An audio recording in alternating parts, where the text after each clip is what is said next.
an update here from Columbus Civic Center.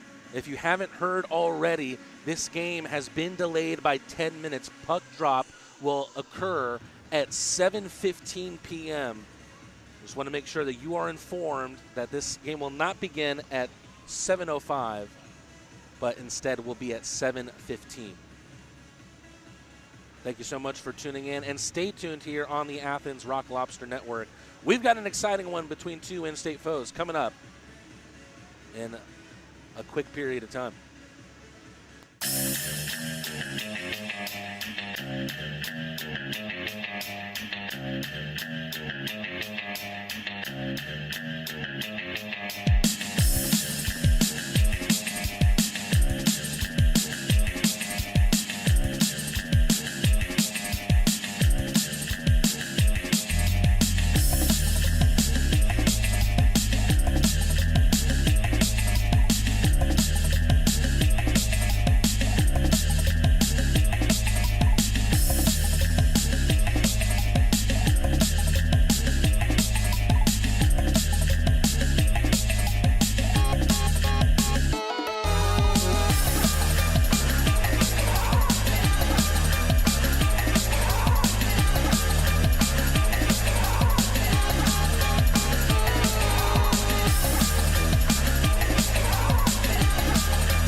For those of you just tuning in and wondering where's my hockey, this game has been delayed by just a factor of 10 minutes. Matt T. and Rad, voice of the Rock Lobsters here, letting you know of the delay here. Puck drop will not happen at 7:05, but instead will happen at 7:15. Stay tuned here. We got a heck of a game.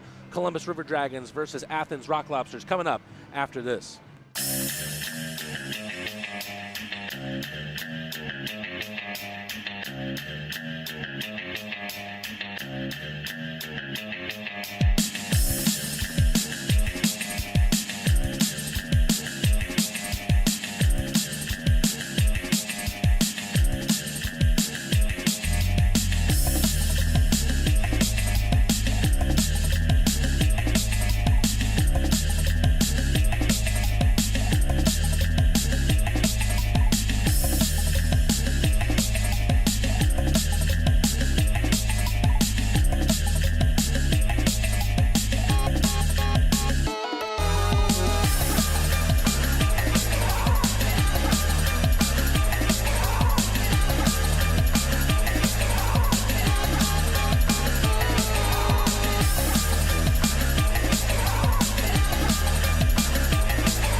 Rock Lobsters. Rock Lobsters. Rock the rink. Here for fun. Promo night. Let's get it done. Opening night. Let's go. B-52s. Ready for the show? Teddy bear toss. Don't you know? Hockey and hops. Let drinks flow. Glow night sprite. Bring the light. Witch's broom. Sorting hat. Wizard night. And you shall not pass. Greek nights here. Feel the cheer. Stick it to cancer. We're all here. Pucks and paws. Hockey and dogs. Teacher appreciation. Bring the squad. Military pride. Standing tall. Faith and family. All have a ball. First responders. Heroes true. Star Wars night. May the force be with you. Golf nights coming. Swing away. Rock Lobsters. Let's play. Red, White, red, white, red, white, blue. Athens hockey, it's all new. Red, White, red, white, red, white, blades. Athens hockey, here to stay. Let's get ready. Gang day. Rule the ice. Bring the fights. Let's get loud. Bring the crowd. Rock Lobsters. Rockin' out.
The cardiac crustacean struck again last weekend in Carolina, but the tensions have never been higher as they take on an undefeated in-state foe.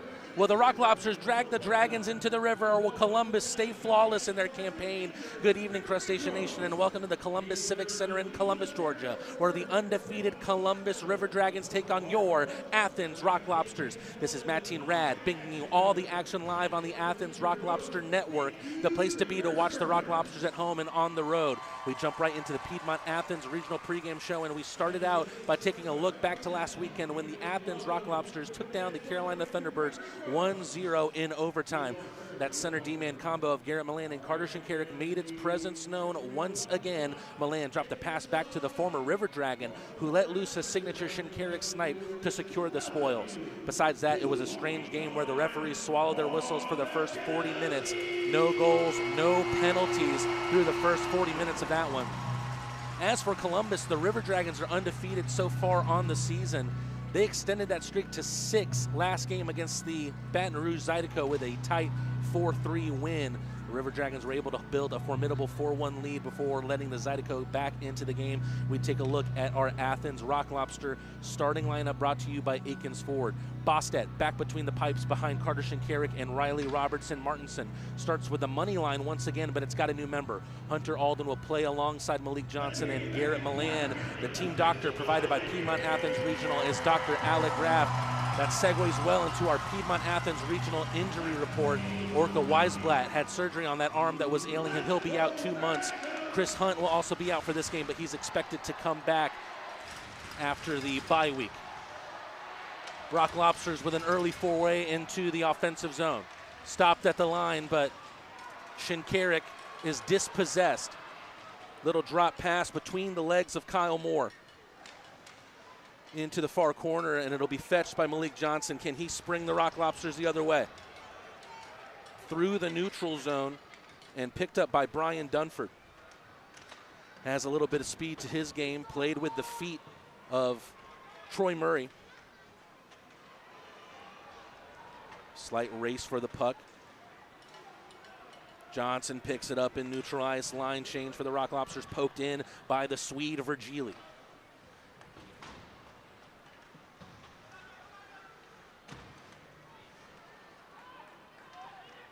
This one dumped into the Rock Lobster zone.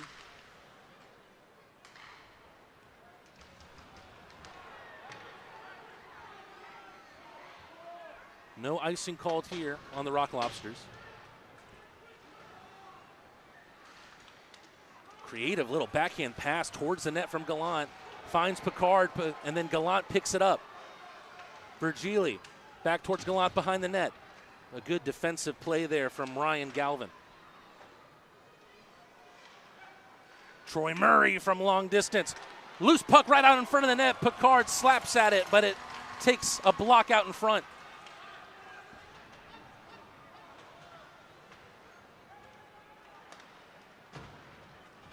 Apparently the delay came from technology issues in the building. This looks like the one camera angle that we have right now. I was told about 5 minutes before we went live on the air that there were issues. Look, here's the new man for the Rock Lobsters with the long blonde hair, Brandon Reller, who had a chance on a breakaway, but it was poked away by William Laviere. Easier said than done.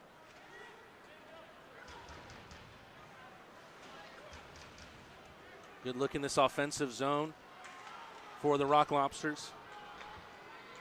Justin Somero. Shot came from the blue line. McKechnie trying to wriggle that stick in between the puck and the man. Can't be poked out by the Rock Lobsters. Really good save there at the line from Wickline. Puck in this deep corner. And a misplay from Connor Lind. Quick pass from the new man, Brandon Reller, a big man at 6'4" out of Hanover, Minnesota.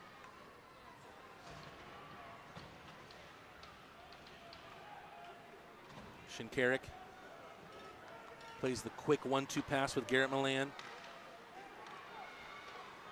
And it'll be frozen by Lavalier. 16:47 left in the first period. Not many convincing scoring chances in either direction thus far.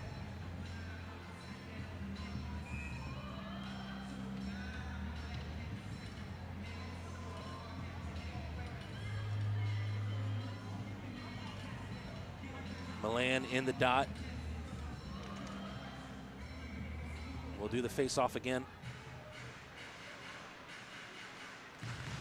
This is the only camera angle available to us right now. There was technology issues in the building right before the game started.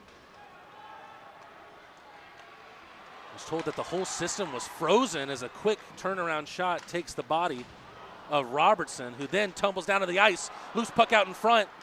Turnaround shot, backhanded, right on the doorstep, but Bostet makes the save. Really good puck handling, backhanded shot. Bostet will freeze the puck on the effort from Justin McDonald, and we've got some pleasantries exchanged early on between these two teams. We know that this date was circled on the calendars of fans of both the River Dragons and the Rock Lobsters. Both will know that there is a potential for a budding rivalry here. Two will go into the box, one for the River Dragons and one for the Rock Lobsters. It's Kyle Moore, who's coming off a 3-assist game for the River Dragons, and then Riley Robertson, the top pair D-mate, along with Carter Shinkarik.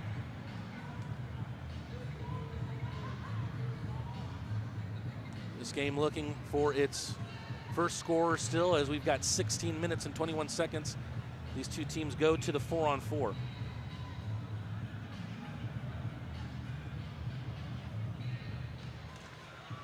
Virgili wins the draw, but it almost springs a River Dragon towards their own net. Justin McDonald has a big spring to his skate.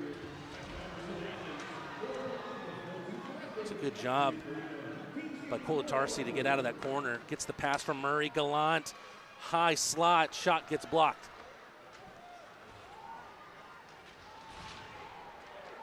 Quick flip from Dunford up the far boards.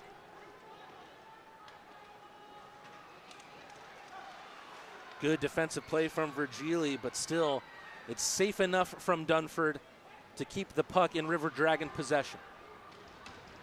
Carter Shinkarik loses an edge, but he regains it. Money line on for the Rock Lobsters. Tonight, it's Milan, Alden, and Johnson.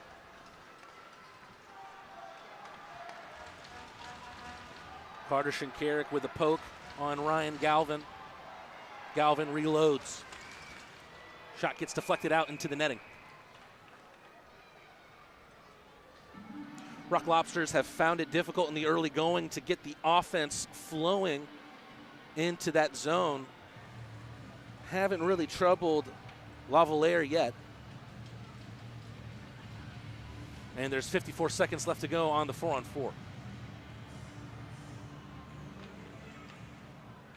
Draw one. Slapper hits a body.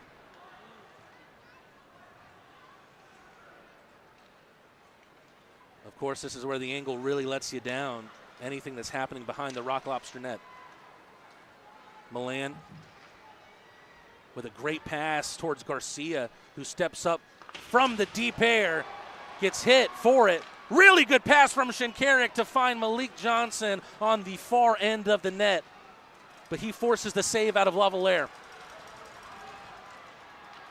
River Dragons with a factor of 2 into the zone. Milan up the middle of the ice. Lavalier will choose to move it.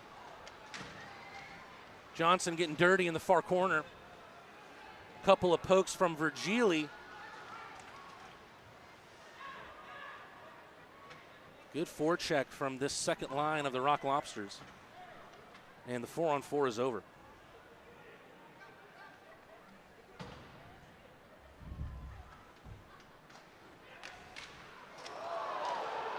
Good turnover forced by the Rock Lobsters via Brandon Picard. Virgili wriggles that puck free towards Corlatarsi, but it skips past the blade of his stick. Troy Murray gets the puck over the logo. Philip Virgili with a backhanded pass towards Murray. It's still Murray. Gets that puck in, looking for an option.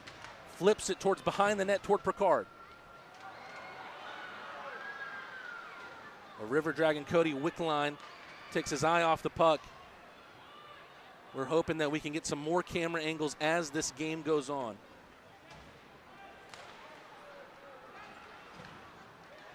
Really good outlet pass. Ocean Weisblatt, McKechnie waiting in the middle, but Kaysen Gallant couldn't get it toward him.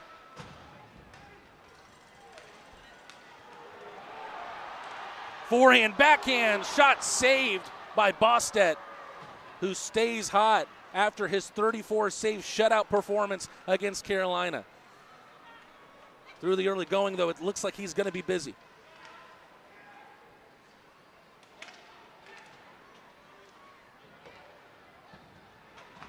A new look third line here for the Rock Lobsters. Cole McKechnie, Justin Portillo, and the new man, Brandon Reller. Looks like Bostedt was unable to recycle that puck quickly enough before they decided to freeze. We're going to take a quick step aside here after this commercial break. 12:27 to go in the first period. Still scoreless between the Rock Lobsters and the River Dragons.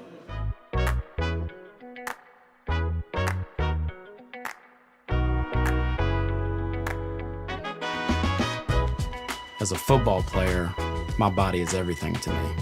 When I got injured, I was worried about my future in the game, but you and your team's expertise, care, and support reassured me from the start.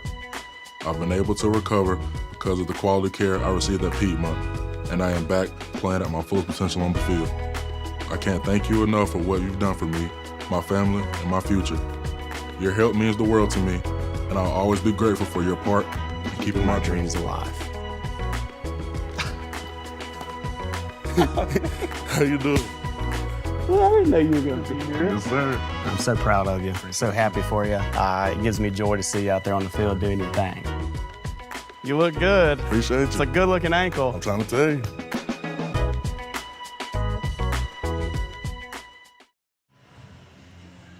Back here in the Columbus Civic Center, 12:27 left to go in the first period. The scoreboard says 5 Columbus shots to Athens 1. Not so sure about that, but it can be fair to say that the River Dragons have had perhaps the better scoring opportunities thus far.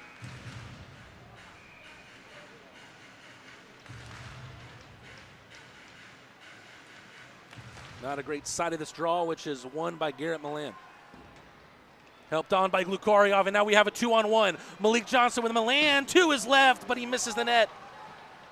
Johnson still with the puck, tries to trinkle it over to Milan, but in the neutral part of the ice, the River Dragons are able to dump it in, and Klink almost in danger of an unforced turnover.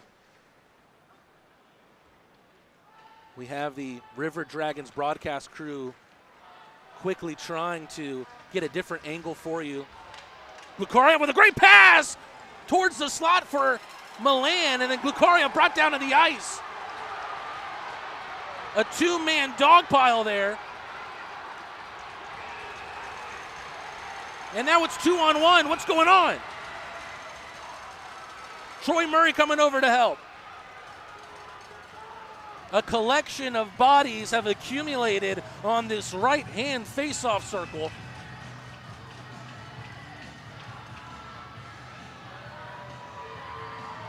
And it looks like Glukaryov is going to the box.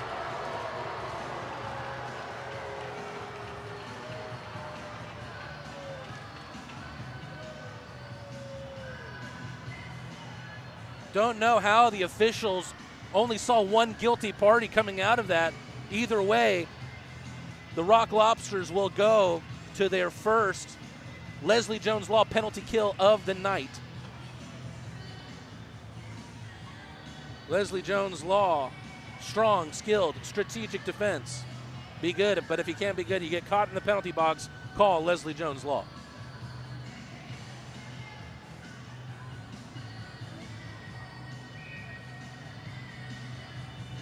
A face-off happening to the right of our current camera angle.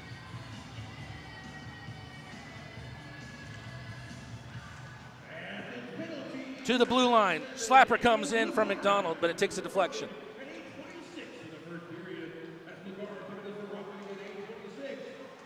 Slapper from way out there, Justin McDonald. His shot gets deflected into the glass behind Bostet's net. Really good start to this River Dragon power play.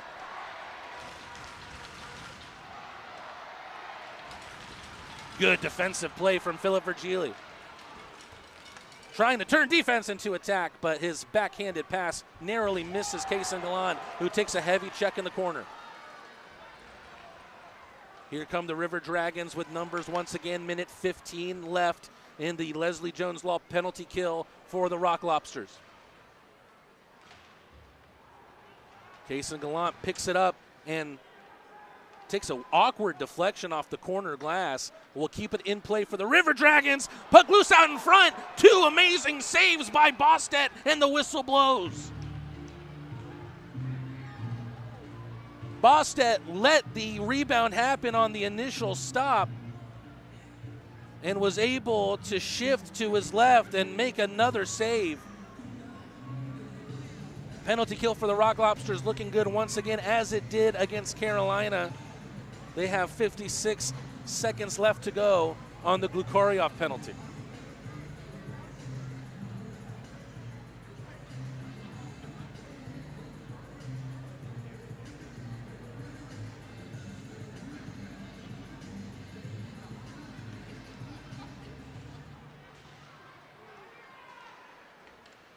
Storjahan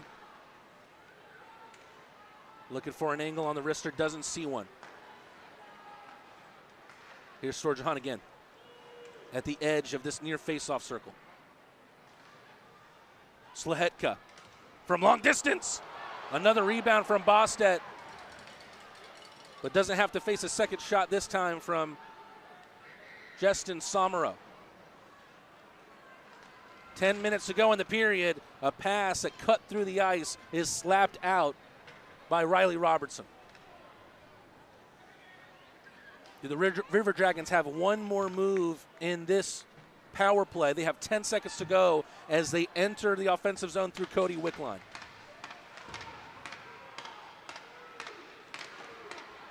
Great pass out to the slot. And on the late seconds of the power play, the River Dragons have their goal.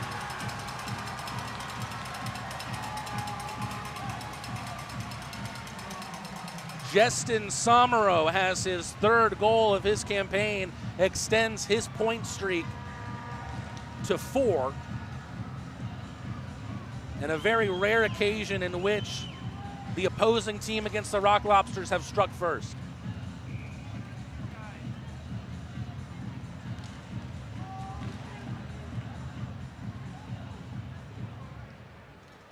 Ocean Weisblatt. Rock Lobsters trying to get back into this one. A rare occasion when they've gone behind first in the game. Garcia working out of the far corner outside of your screen. Another chance for the River Dragons. Just the goaltender Bostet and Ryan Galvin, but it's Bostet who wins that battle. 9:09 left in this first period. The River Dragons have struck first through Somero. We'll be right back after this break. Meet our professional team, where the best customer service is our promise. With over 5 decades of expertise, trust Stanfield to keep you comfortable. Schedule online at stanfieldair.com.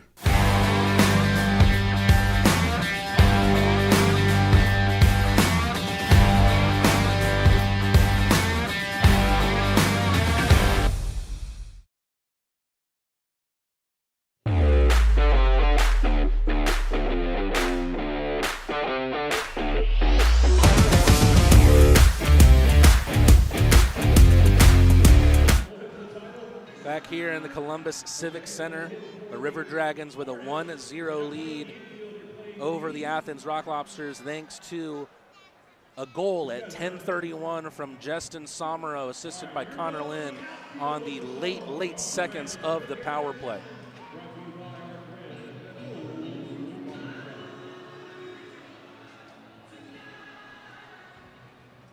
Broadcast crew here at Columbus Civic Center still desperately trying to get some other camera angles for the broadcast. We appreciate their efforts.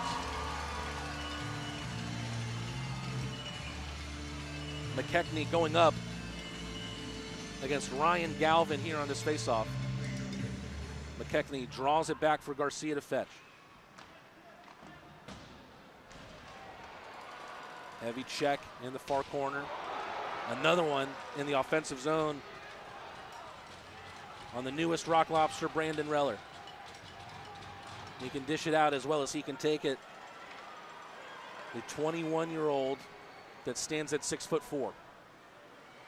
Garcia in a little bit of a joust here, but a poke check sends the Rock Lobsters the other way. Portillo's pass goes under the blade of Reller, but right back to him, and then he loses his handle and sends the River Dragons the other way through Galvin.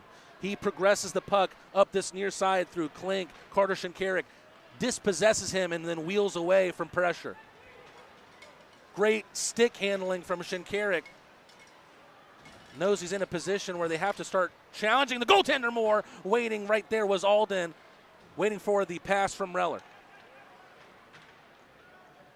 Milan, calm backhand pass, tries to get to that one. Johnson able to poke at it into the neutral zone. Alden back to Shinkarik. Milan, better here from the Rock Lobsters. Unleashes a wrist shot. It's straight into the midsection of Lavalier.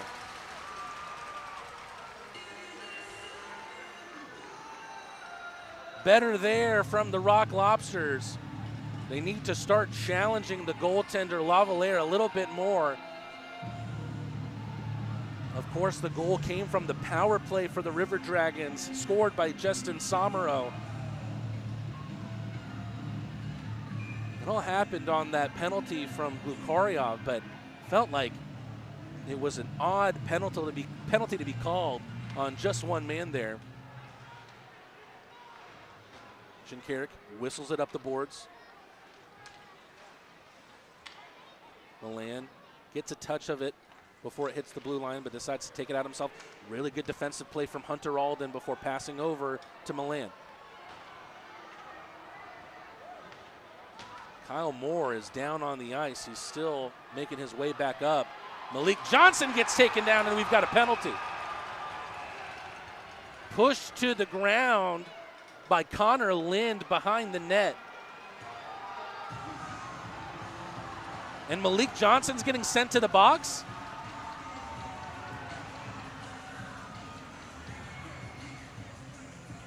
What's going on here? Yeah, at least we've got another 4-on-4. I thought they weren't going to send a River Dragon to the box, but offsetting penalties put us toward another 4-on-4 2-minute period here.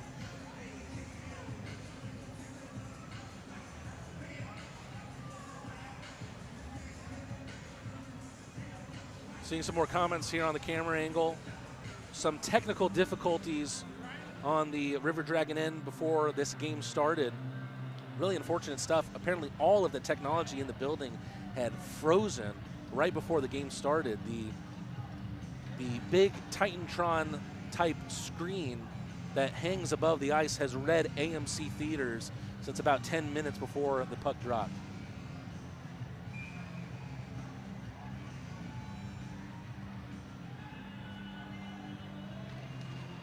Of course, now someone's standing in front of the camera. Back underway here. 4-on-4, so a little bit more ice available for these two teams.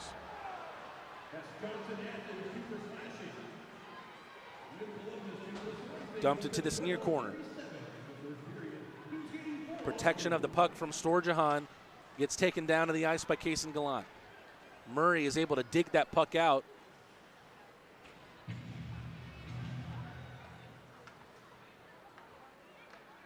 Virgili drops it for Kolatarsi. 6:45 left. Virgili takes it over the line. Tries his signature tilt-the-whirl pass, but gets dispossessed. And now we've got a 3-on-1. Wickline. Great diving play from Kolatarsi to prevent the easy lateral pass that would have turned shot. Kason Gallant, calm, composed, leaves it for Milan. He's had the best scoring opportunity for the Rock Lobsters in this game. Shinkarik fakes the wrister, pass towards the slot. Alden can't get any contact to it, but Milan is able to rescue that puck out of there. Uh-oh, Stephen Klink, saved by Bostet. Milan takes it into the zone, loses his handle. 20 seconds to go on the 4-on-4. Alden, quick flip pass, goes off the skate of Robertson, takes it further into the neutral zone. Shinkarik, as he so often does, calms everything down. Both teams back to full strength. McKechnie didn't get the full swing on that shot, but he's got the puck once again. Reller. Multiple slaps at that one from the new man Reller.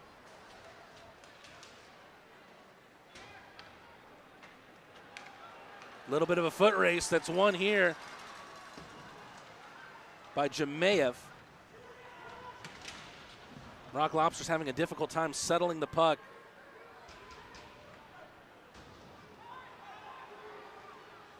Slapper misses to the right from Kirk Underwood. Kyle Moore.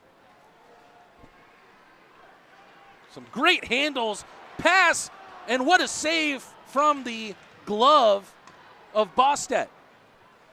He then freezes.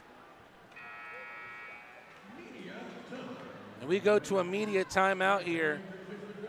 Rock Lobsters trying to get back into this one, down 1-0 to the River Dragons.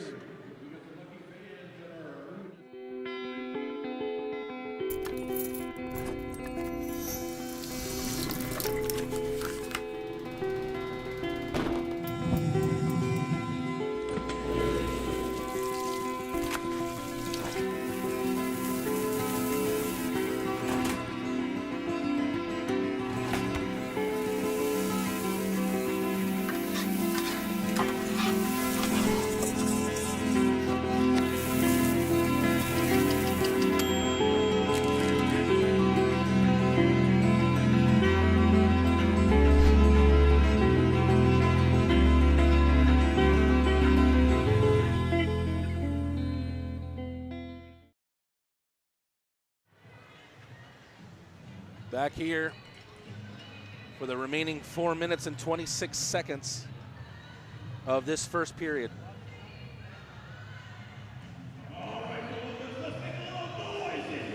Still working with this one angle that we have. Columbus Civic Center getting loud.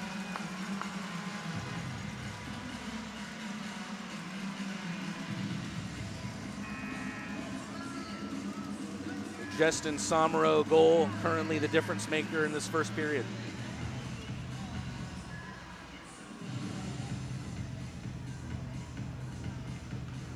Lobsters win the draw. Murray dances behind his own net, finds the pass. Gallant poked in by Picard into the far corner. A little bit of a whiff there from the D-man. Virgili able to pick up the puck, dancing around. Flips it towards Kolatarsi, and that one's going to be out of play.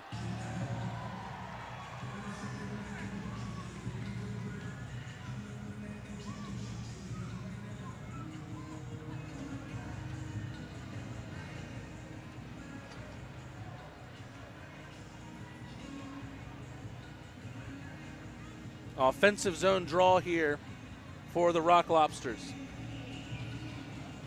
Philip Virgili against Cody Wickline.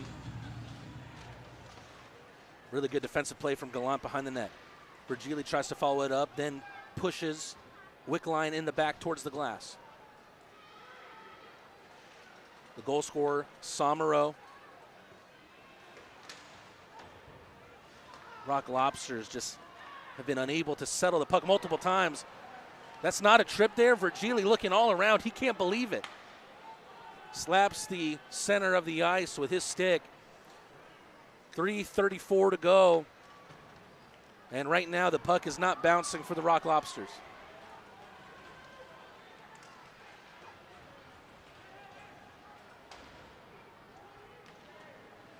Alden sends it to exactly center ice. Now under the spell of Connor Lind. Milan putting in all of his effort to poke it free and create a scoring opportunity, which have come few and far between for the Rock Lobsters in this first period. Robertson pokes it up the glass. Hunter Alden into the offensive zone. Slaps one off the far boards. Really good save from Johnson there. Shinkarik, his shot gets blocked out in front by a River Dragon. Carter Shinkarik sends the puck to right in front of his own bench. Malik Johnson sends it to the other side of the rink. Tiptoeing in is Austin Doe. Wrister from a tight angle from Stephen Klink. Rock Lobsters had trouble finding that puck before eventually shaking it free from its loose location in front of Bostet's net. McKechnie whiffs on that one. Klink able to recycle this puck, misses wide, and Johnson will dump in. 2 minutes to go in this first period.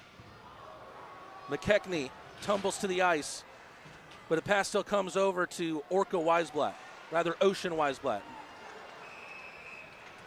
Whistle.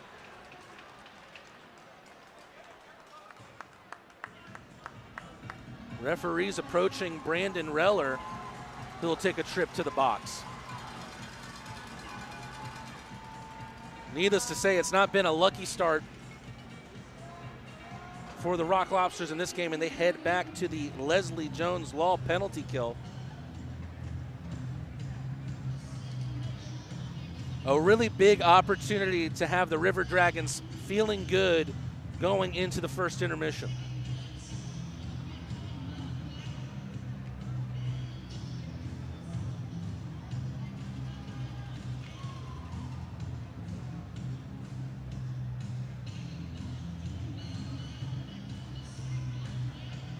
Draw, one at a perfect time by McKechnie.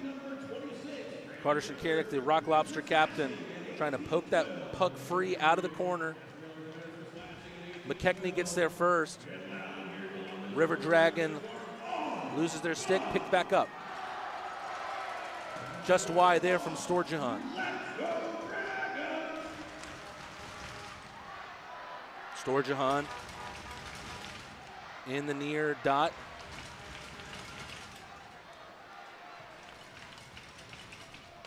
Minute 25 left in this period. Really good block out in front for McKechnie on the wrister. Virgili's stick gets hacked. And the Rock Lobsters will go to a 5-on-3. Milan slaps that one into the air, and a familiar tune rings out here as the Rock Lobsters will head to the 5-on-3. Philip Virgili letting his thoughts be known on the officiating.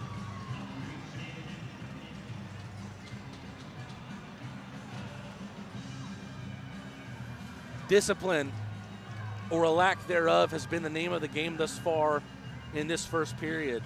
It's going to have to be something that the Rock Lobsters work on.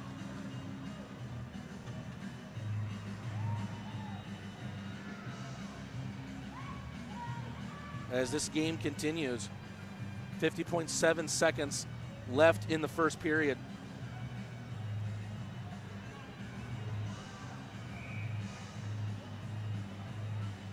Philip Virgili's been given 4 minutes. Must have been a high stick that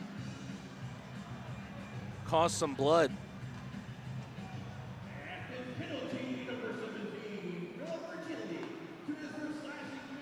Justin McDonald gets the puck back, slapper, rather a wrister, right into the glove of Bostad, who will stop the clock at 40.4 seconds.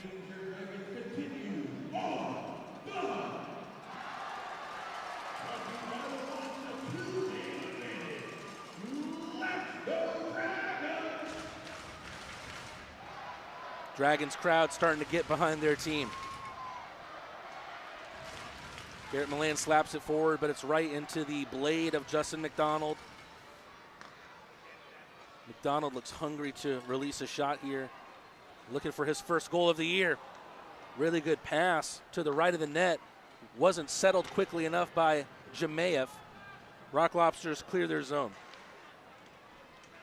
Only temporarily, River Dragons reload. Great passing play leads to a shot from Kyle Moore. And then the slapper. Quick move to the left from Bostad to stop the shot of Jemayev. It's cleared out before the period ends. A period of 20 minutes that contained tight camera angles and tight calls that were officiated by the referees here. Rock Lobsters need to stay out of the box if they want to weigh back into this one. They will start the second period on the 5-on-3. Rock Lobsters came into this game feeling good, having won 3 overtime games in a row. I had a chance for another Coach's Corner interview with head coach Steve Martinson at the team's practice on Wednesday. Welcome back to the Rock Lobsters Coach's Corner. Mateen Rad joined once again by head coach Steve Martinson. Coach Marty, you're coming off an overtime win against Carolina that was really not like any other game we've had yet this season. We were outshot for the first time this year. There were barely any whistles through the first 40 minutes, and the team recorded its first shutout of the year. How happy were you with the compete level of your team against a squad that has been one of the league's best since they've come into the Fed? Yeah, so, I thought they were a pretty organized team.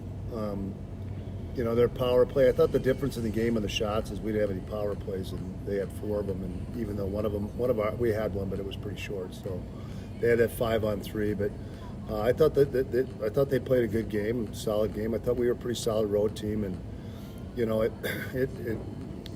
having Orca off the top line and then, missing Phil from the other line, our offense wasn't, it was a step off, I think, from what it's been in the past. But we got Phil back, and now we had a chance to work on that other line.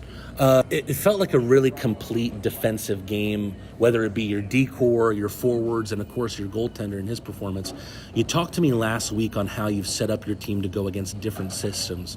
What did you see in Carolina's style of play, and how did you nullify the danger that their offense presents? Well, they do a 2-man attack a lot of times in the neutral zone, and other teams haven't been doing that, but we've got a strategy to play against that. So, really when I say they were just kind of organized, I just thought that they played kind of a basic game, but I thought you could tell everybody was on the same page, and that, a lot of their players have been there for several years, and you could see, that they had their style, and whether I think once we get everybody in our lineup, that's the one thing during the season, Sometimes you lose games because you have a weaker lineup than maybe the other team or what you're used to. So going into this weekend, though, we're looking pretty good now again, and going to be healthy and full lineup. In the team's last 2 games, it feels like we've seen the 2 best goaltender performances of the year back-to-back, and they came from 2 different goalies. Rosie with a shootout win in Monroe, and then Boss with a shutout win in Carolina. They've both been electric, but what do you think makes them different from one another? What kind of different roles do they play in their styles as goalies? I hate to kill your question, but it's early for me to tell, to be able to really be able to define that. Yeah. They're both just good goalies, and they're big. They're athletic. They're not huge. They're both big guys. and they're lean, and they're in shape, and they're quick. So they're really, I mean, both of our goaltenders have played really well, and when you watch them in practice, they make a lot of saves in practice, and they're just both big, athletic.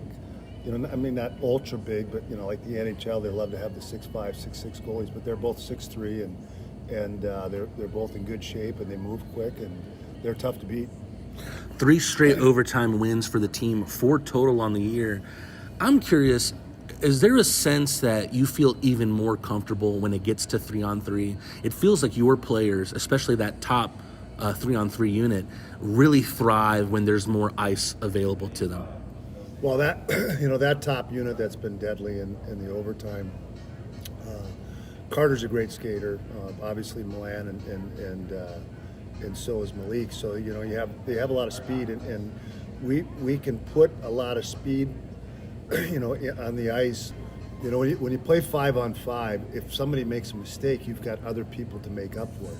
3-on-3, it's not the case, and they, in the last game, and those 3 guys are so smart. So when they catch a guy, they go. But that's kind of our style, is jump into play. So one of their forwards got on the wrong side of, I think it was Carter, off the face-off, and then boom, we had possession, and it's too late to catch him. They have a lot of skill to find the open guy, but that's the key in overtime is to not give up possession if you don't have to.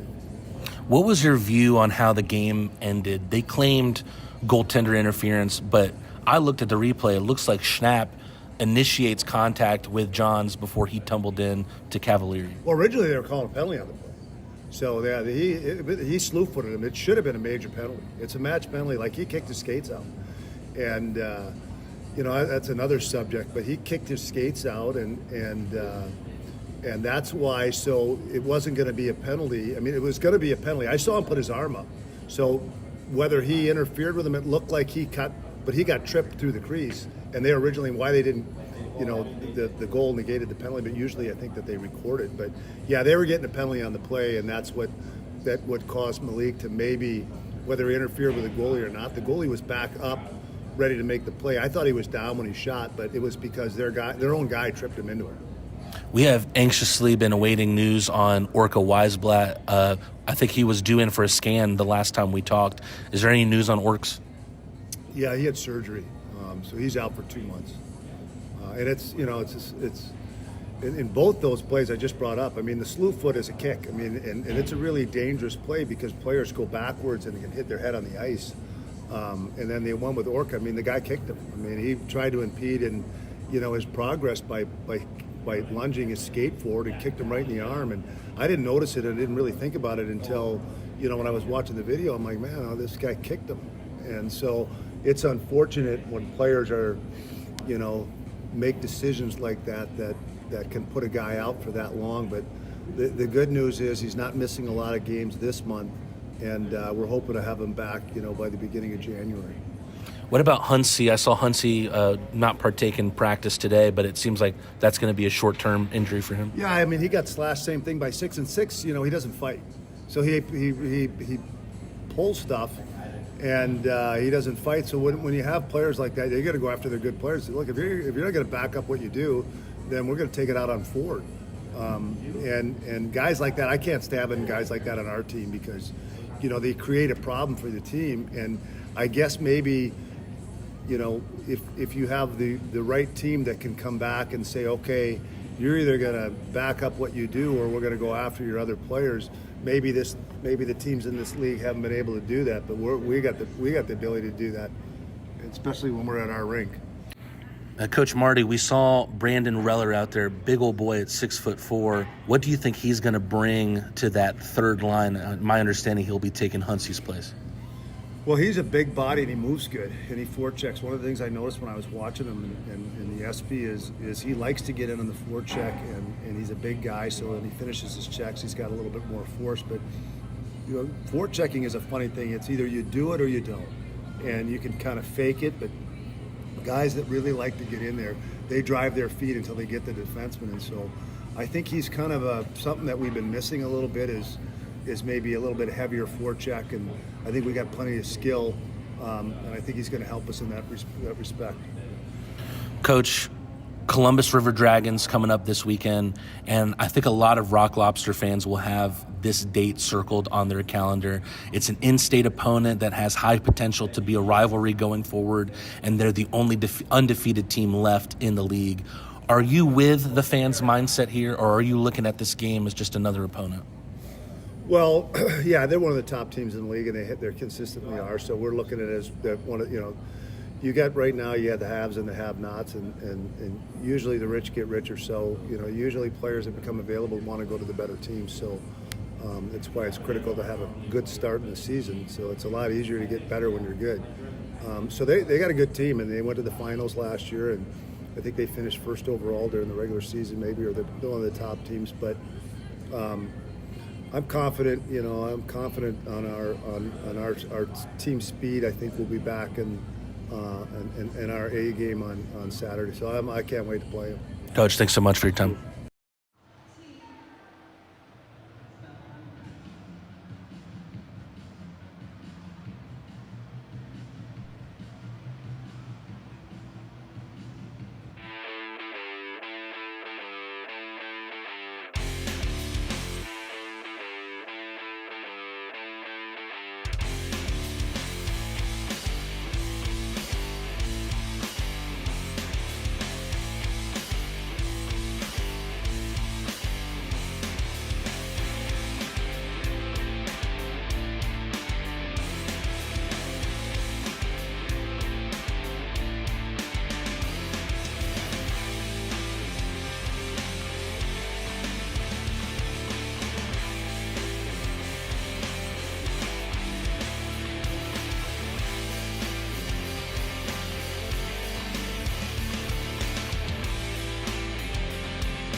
As you can see, it looks like we'll have a new camera angle here for the second period. Thank goodness for that. And we also have a reminder that this broadcast of the Athens Rock Lobsters is brought to you by Piedmont Athens Regional. Real change lives here. Aikens Ford is the largest Ford dealership in Georgia. If you're going to trust anyone, why not trust the biggest and the best? Stanfield Air Systems. We've spent the last 50 years fulfilling Athens' HVAC needs. First American Bank and Trust. We specialize in you. And Terrapin Beer Company. Do the right thing always. As always, being in a building like this, it makes you remember just how excited you are that the Aikens Ford Arena will be opening up for Rock Lobster play on December 6th. So don't miss out on the best seats for a historic season in the Classic City. Call 706-510-2959 today to lock in your full season or mini plan tickets before they're gone. Secure your seat in Aikens Ford Arena and cheer on your Athens Rock Lobsters. Once again, that number is 706-510-2959. Thank you for bearing with us in the first period. Coming up after this, the Rock Lobsters go into the second period down 1-0.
Rock, Lobsters. rock, Lobsters. rock the rink.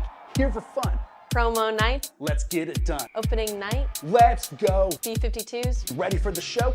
teddy bear toss, Don't you know? hockey and hops, Let drinks flow. glow night sprite, Bring the light. witch's broom, Sorting hat. Wizard night. And you shall not pass. Greek nights here, Feel the cheer. stick it to cancer, We're all here. pucks and paws, Hockey and dogs. teacher appreciation, Bring the squad. military pride, Standing tall. faith and family, All have a ball. first responders, Heroes true. Star Wars night, May the force be with you.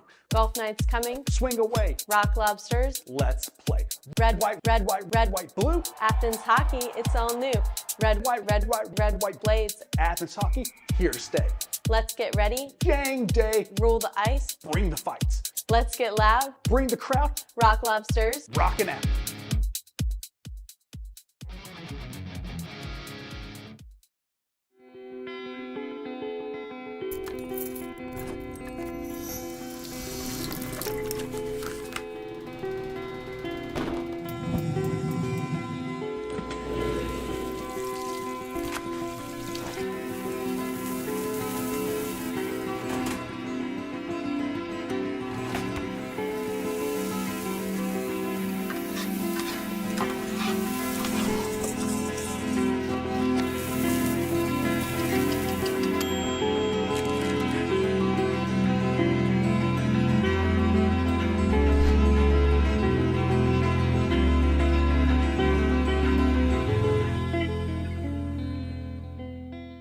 Every business owner who's built a business wonders about their company's legacy. What's the path forward after they decide to take a step back? At the heart of every succession plan is a vision that safeguards hard-earned success. This isn't just paperwork.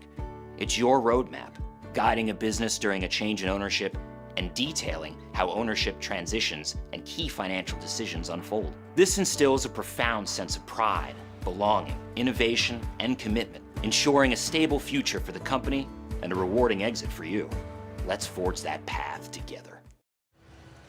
Us here at the Athens Rock Lobsters would like to take this moment to shout out a couple of our sponsors, including Athens Area Urology. You're in good hands with Athens Area Urology.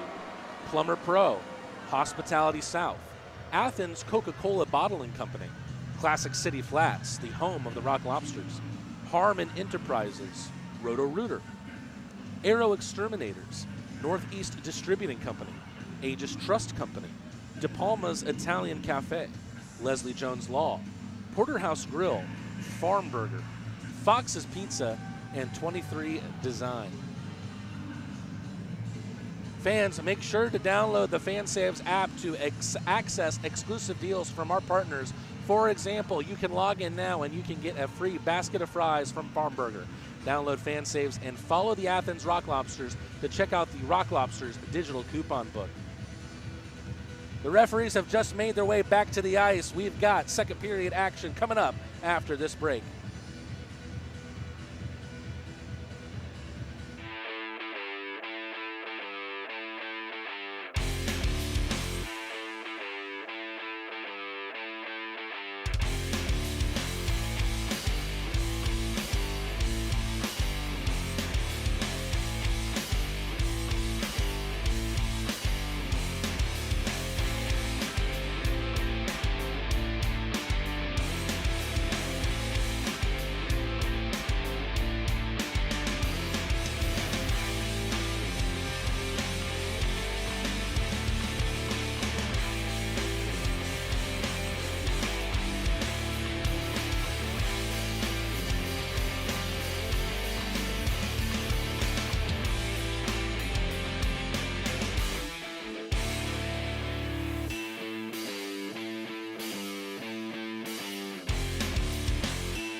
As mentioned in the live chat, we've got a new camera angle in place for the second period thanks to the hard work of Columbus play-by-play Tom Callahan. He was dealt some bad cards due to technology issues in the arena before the game started.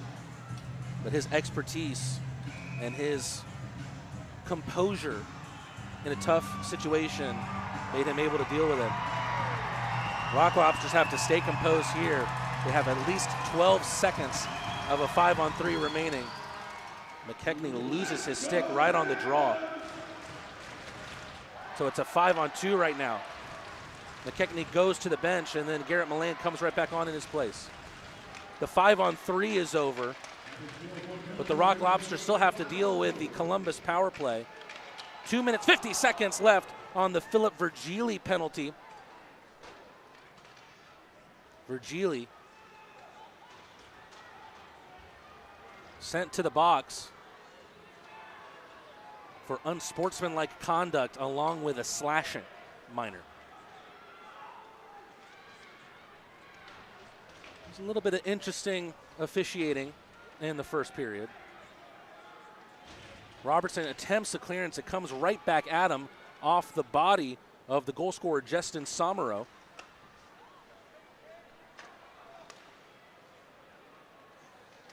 Nolan Slahetka sends a shot through traffic, and somehow Bostad makes the glove save.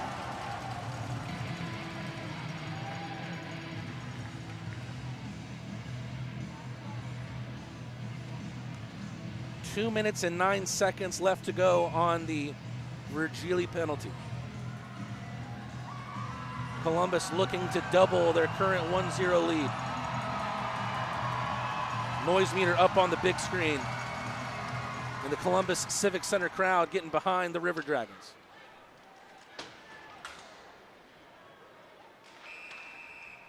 Whistle. And we've got a hooking penalty that comes at a near perfect time for the Rock Lobsters. So there's 2 minutes and 1 second left on the Virgili penalty. And thanks to the hook there committed by a River Dragon, we'll essentially have 2 minutes of 4-on-4 play between these two teams.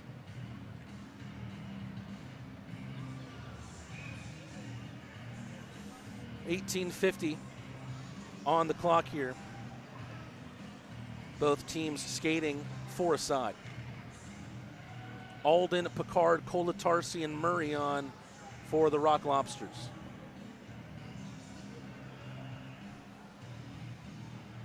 Referee seeing an issue with the clock here, and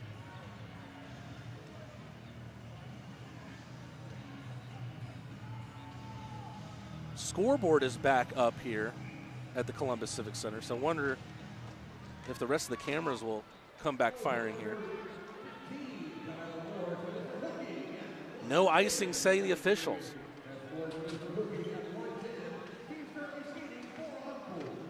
Picard, really clever drop pass from Murray. Murray loses a handle, takes it into the corner, gets pushed by Brian Dunford there.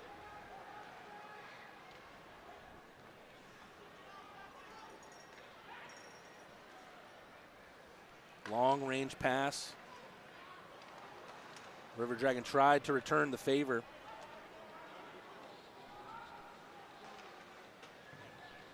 Shifted behind the net.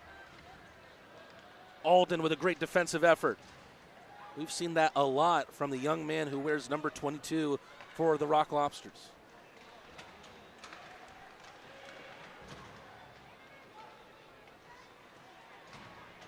Picard wheels away.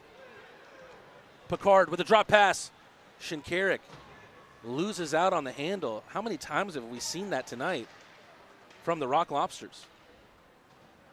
Robertson can't keep that one pinned inside the zone. 40 seconds left of 4-on-4. Milan tiptoes in, pirouettes back.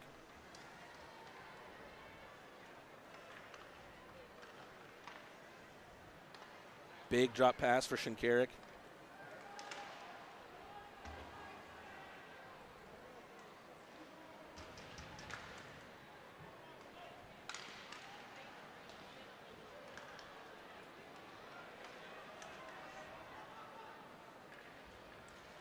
Really good moves from Ryan Galvin into the zone, but his shot gets blocked by Carter Shinkarik.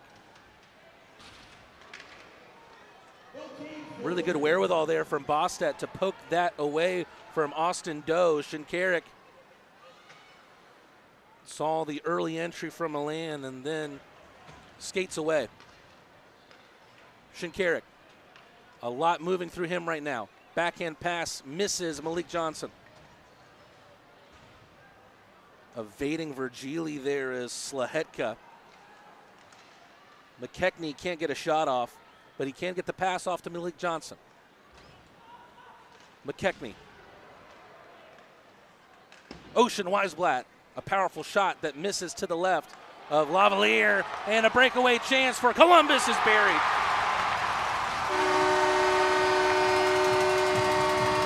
We've seen the speed of Cody Wickline multiple times tonight, but it pays off for the River Dragons.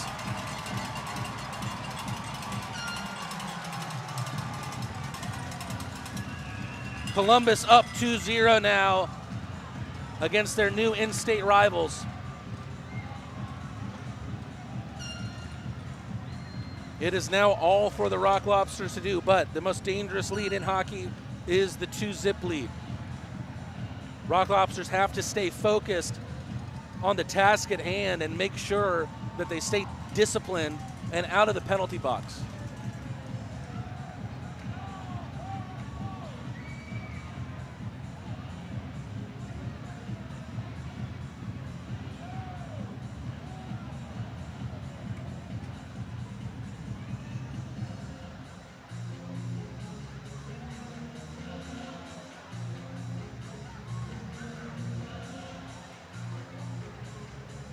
That's correct. Sports and gaming. Columbus River Dragons, 5 wins, 1 overtime win this season, undefeated in 6 games. The Rock Lobsters, meanwhile, 4 wins, 4 overtime wins, 1 loss to their name against the Danville Dashers.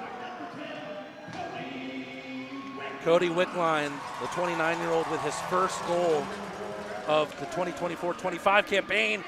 River Dragons might add on here. All McDonald can do is push that one off the pads at Bostet.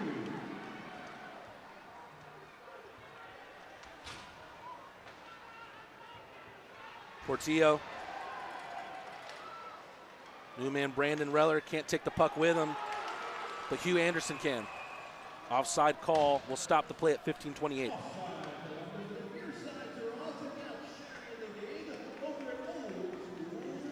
Lines will change. Virgili, Picard, and Gallant on with a top D pair of Shinkarik and Riley Robertson. Work to do for the Rock Lobsters. Can they start here? Robertson, quick pass to Shinkarik. Takes a tip of Picard, but doesn't eventually reach the defensive ice of the River Dragons. Picard, second bite of the cherry, flips off the skate of Virgili into the corner. Kaysen Gallant doesn't get there before Connor Lind, who improvises brilliantly. Slapper from Shinkarik, followed up by Kaysen Gallant. We haven't seen a goal from him in quite some time, but he's back on the score sheet for the Athens Rock Lobsters. Gallant with his 8th of the year. Out come the Boo Birds here in the Columbus Civic Center. That came at the right time for the Rock Lobsters. They finally scratched one back through Kaysen Gallant.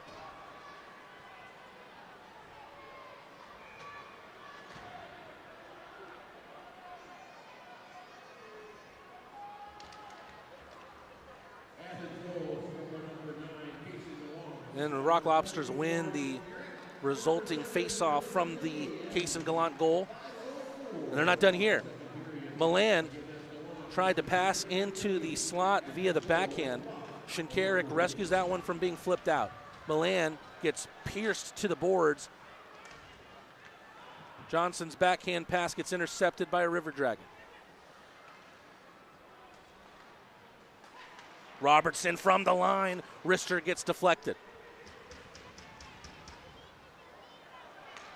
Shinkarik has to use his skating speed to great ability to make sure that the breakaway wasn't happening. Still danger here for the Rock Lobsters, reaching behind Riley Robertson with Storjahan.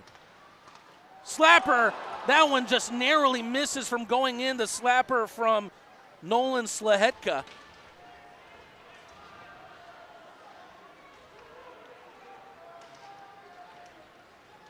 Malik Johnson, little pass off the boards to Milan. All Milan can do is get the stick under that puck towards Lavalier. 2-1 game. Goals from Samaro, as well as Cody Wickline on a breakaway. Picard dances in. It's into the netting, and play will stop at 13-19. We go into immediate timeout. Light gets brighter at the end of the tunnel for the Rock Lobsters after the Case and Gallant goal to make it 2-1. We'll be back after this commercial break. Since 1968, we've been your trusted source for home comfort. From then to now, we've evolved, but our commitment to your comfort remains unchanged. Experience the expertise that only decades of dedicated service can provide. Trust Stanfield. We've been keeping homes comfortable for over 50 years. Your comfort, our legacy. Schedule online at stanfieldair.com. This broadcast of the Athens Rock Lobsters is brought to you by Piedmont Athens Regional. Real change lives here. Aikens Ford is the largest Ford dealership in Georgia. If you're going to trust anyone, why not trust the biggest and the best? Stanfield Air Systems. We've spent the last 50 years fulfilling Athens' HVAC needs. First American Bank and Trust. We specialize in you. And Terrapin Beer Company. Do the right thing always.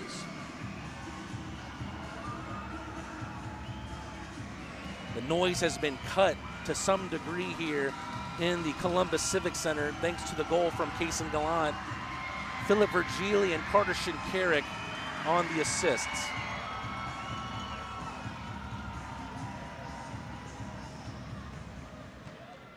Claws up, starting to come up in the chat as well. Good to see Gallant. Perhaps second bite of the cherry for him. Followed up by Virgili, who ties it up. How sweet it is to be the Swede who scores just his third goal of the season. Follows up his assist, playmaker turned goal scorer, and the Rock Lobsters, just like that, have tied it up at 2 apiece.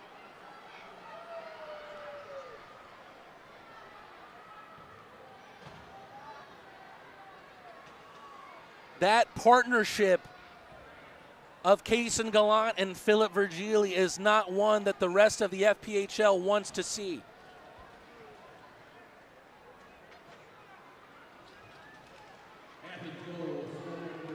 Momentum fully in the favor of the visiting team. Let's see if the Rock Lobsters can follow it up. Puck flipping all around in front of the Athens Rock Lobster bench.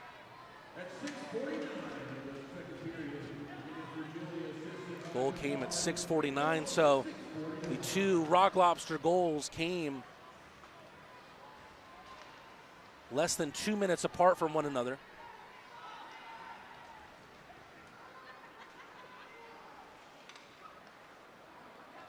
Here comes the new man, Brandon Reller, bearing down in on goal, forces the pad stop from Lavalier.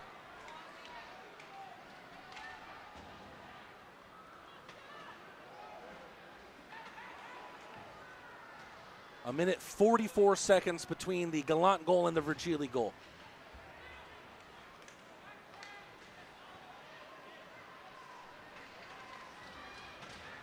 Johnson picks up a loose puck at center ice, goes between the legs of Milan. Did it take any contact? No, it didn't. It'll be an icing. Claws up, most certainly in the chat right now. A great sight to behold. Friendly reminder to make sure you like the stream and subscribe to the Athens Rock Lobster Network. We're ever so close to our goal of 500 subscribers.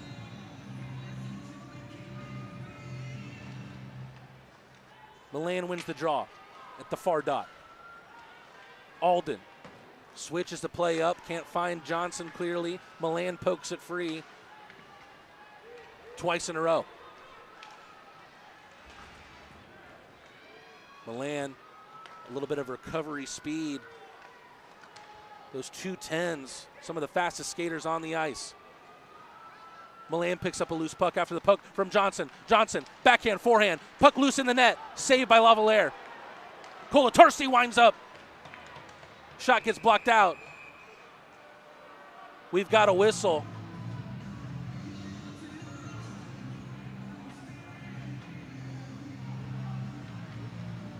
And the Rock Lobsters, after having turned this game on its head, will now have its first power play of the night.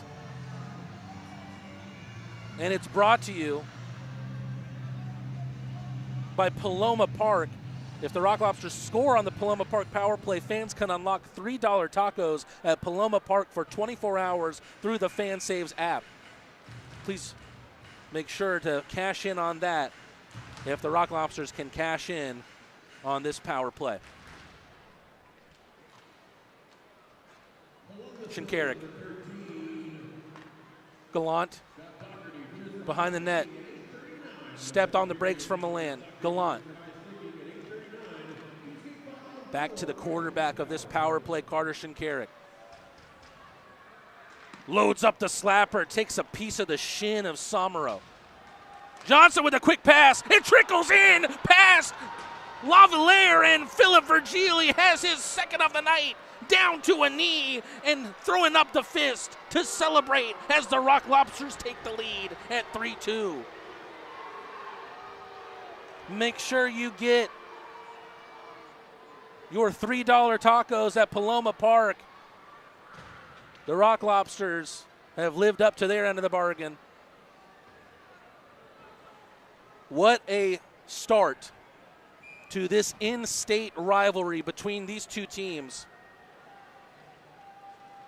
The momentum is now firmly in the favor of the Rock Lobsters.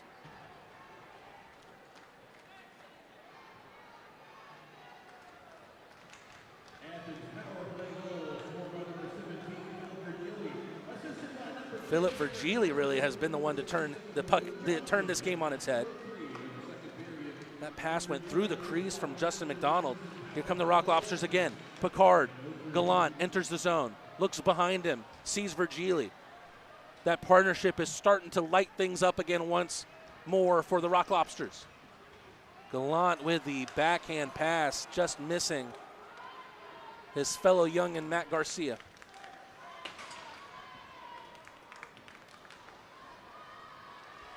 Really good pass through the crease. McDonald was looking to take back the scoreline. Gallant able to settle that puck. He gets held, no call from the referees. Wheeling away from the scene of the crime is Hugh Anderson. He gets taken down. Goes body first into the bench. Robertson down to a knee to prevent the pass. Little backhand straight into the glove of Bostet.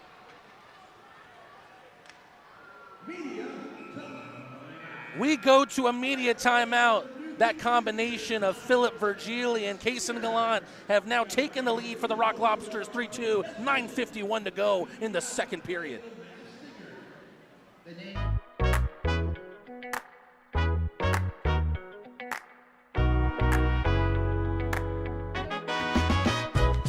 As a football player, my body is everything to me.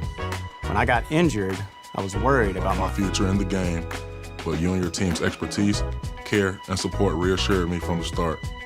I've been able to recover because of the quality care I received at Piedmont, and I am back playing at my full potential on the field. I can't thank you enough for what you've done for me, my family, and my future. Your help means the world to me, and I'll always be grateful for your part in keeping my dreams alive. How you doing? Well, I didn't know you were going to be here. Yes, sir. I'm so proud of you. So happy for you. It gives me joy to see you out there on the field doing your thing. You look good. Appreciate you. It's a good-looking ankle. I'm trying to tell you.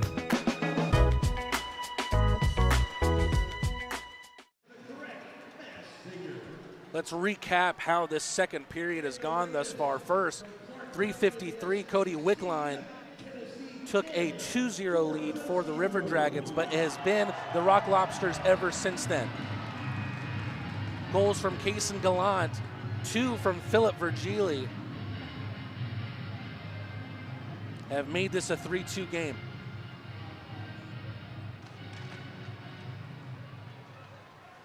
Less than half of this second period to go.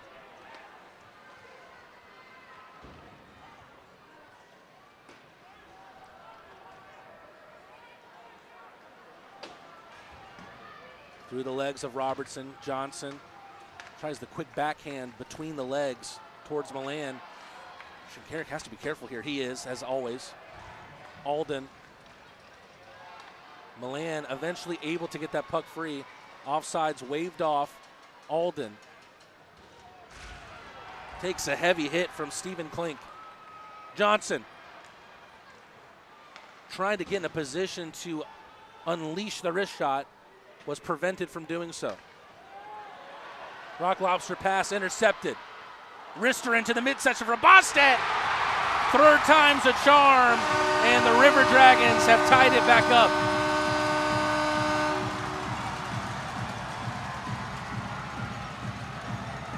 Just too many saves that Bostet had to make. And Ryan Galvin is now a part of the River Dragons goal scorers on the 2024-25 season.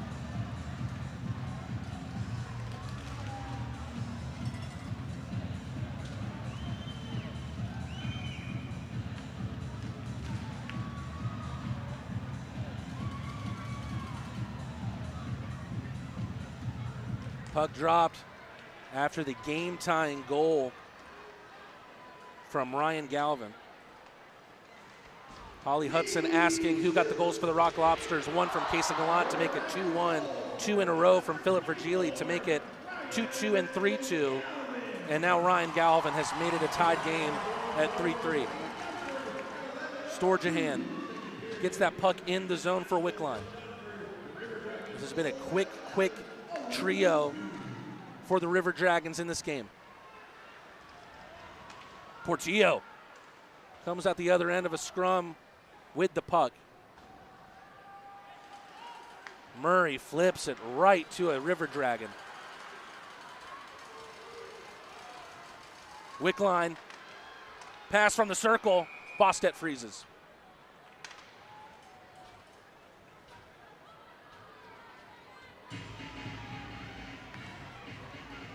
Another twist to the tail in this game.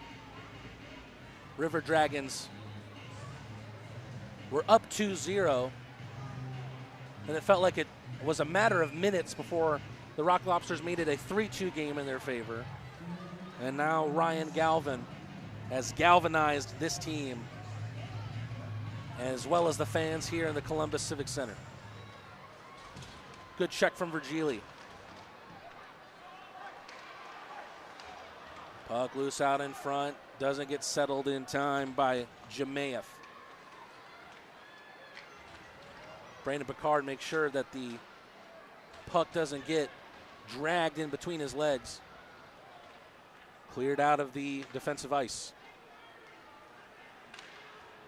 How about this, though? Turnover from Picard, but the save from Lavalier. Really good takeaway from Brandon Picard. But then Lavalier takes away the scoring opportunity for the French Canadian. Offensive zone draw for this money line.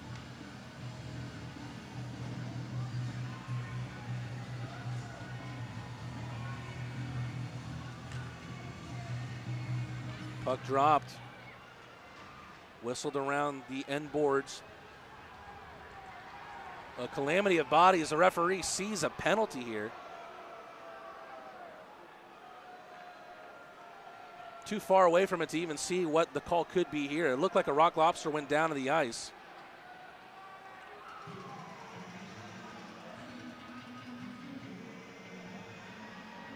Looks like Brian Dunford heading toward the sin bin. And the Rock Lobsters will go on yet another Paloma Park power play. They've already earned $3 tacos for Rock Lobster fans that use the FanSaves app. Make sure you log in now and download the FanSaves app if you haven't already. This has been a tremendous game thus far. And the Rock Lobsters take the lead once more, just as they did through Virgili on the power play, to make it 3-2. Milan wins the draw. Virgili. To his left is Milan. Dropped back to the Swede. Right behind the net on the far side is Kaysen Gallant. Now he's in the dot. Milan. Gallant. The goal scorer of Athens first. Pass to Milan, an absolute laser that misses just wide. Chance here for the River Dragons to clear, but they don't. Philip Virgili loses sight of the puck. With speed the other direction is Austin Doe. A good wheel around by Carter Shinkarik. Doe was sent down to the ice. River Dragon fans want a call, but they're not going to get one. River Dragon fans letting the referees know just how much they're appreciated here. And the Rock Lobsters cash in once again on the man advantage. Milan, really quick pass, went through the legs of Virgili. Gallant, back to the line for Shinkarik. On the other side is Milan. Back to the captain. Gallant loads up. Really good save and into the netting off the blocker of Lavalier.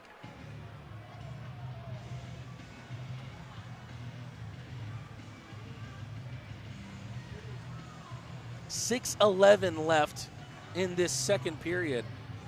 Make sure that you listen to the second intermission. We'll have interviews with Garrett Milan, as well as our first ever conversation with Jack Bostet after his 34-save shutout last week against Carolina.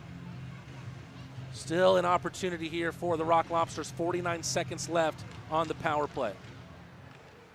Milan loses out on the draw, but River Dragons can't clear. Virgili, Gallant. Little lofted pass back to the Swede, Shinkarik. Milan. Really good pass. Wraparound attempt from Malik Johnson. Doesn't go. Virgili steps on the brakes. Puck eventually reaches Johnson. Flipped behind by Virgili. Shinkarik eventually gets to Milan. Kaysen Gallant with speed. Can't take the puck with him. And now the River Dragons have numbers going forward. Poked out by Milan. Still 6 seconds to go on the man advantage. Shinkarik gets the puck taken away from him. And now the River Dragons with a man free out of the box. Brian Dunford was unable to get it past the dive of a Rock Lobster defender. Little backhand off the steal and out. Where's that puck? Loose out in front. Settled by Picard, gets it over to Johnson, who will clear in for the line change.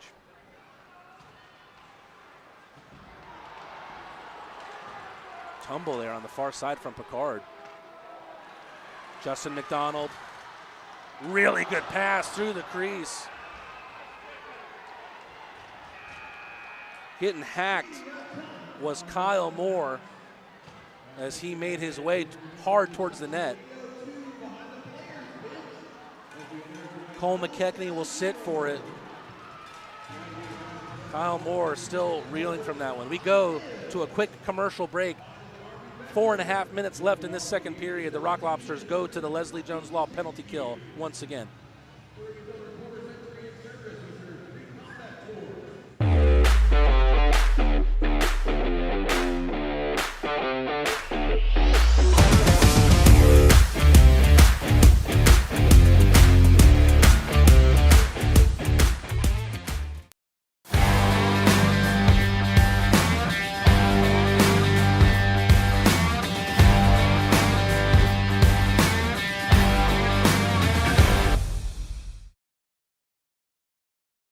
Meet our professional team, where the best customer service is our promise.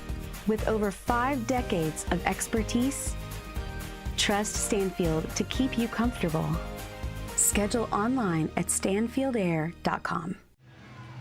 Don't miss out on the best seats for a historic season in the Classic City. Call 706-510-2959 today to lock in your full season or mini plan tickets before they're gone. Secure your seat in Aikens Ford Arena and cheer on your Athens Rock Lobsters. Once again, that number is 706-510-2959.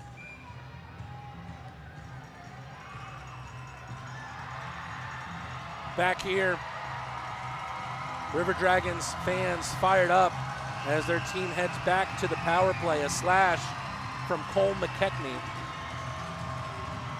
on Kyle Moore as he went hard to the net. Really good moves all around from the River Dragons. All that was missing was the finish. Now Garrett Milan going the other direction. 2-on-1 here. Wrist shot saved in the glove of Lavalier. And he quickly recycles, but not before the referees blew the whistle. Promising short-handed move there from Garrett Milan. Rock Lobsters will switch units.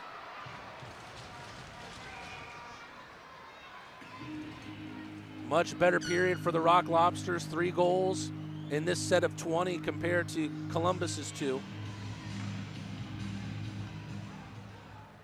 Alden has to fight off a check from the referee there. The minute 34 to go in the man advantage. River Dragons trying to build up some speed. Whistled around the end boards behind Bostet. Back in that direction. Snuck under the stick of Moore. Justin McDonald looking to his right. Quick redirection at the net.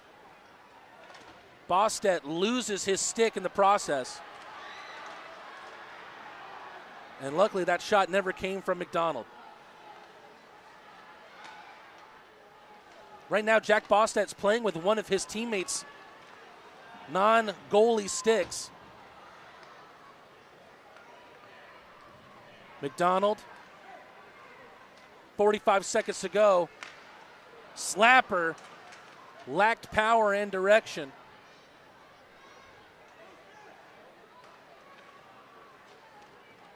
Bostet able to freeze the puck on the cross crease pass. Bostet will have a chance to get his stick back.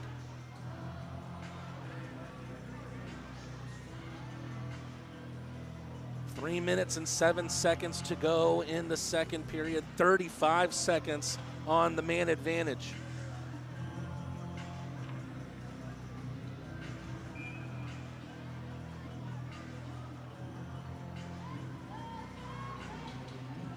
River Dragons have looked dangerous on this power play. Have 35 seconds to go to try and find a 4-3 lead. Puck buried in this near corner. River Dragons able to dig it out. Rock Lobsters need to be careful here. They've committed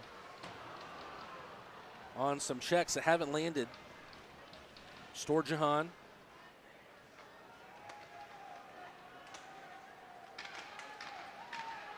Wickline. Really good poke check there from Kolatarsi. And then it's slapped out by Johnson. Rock Lobsters back to full strength.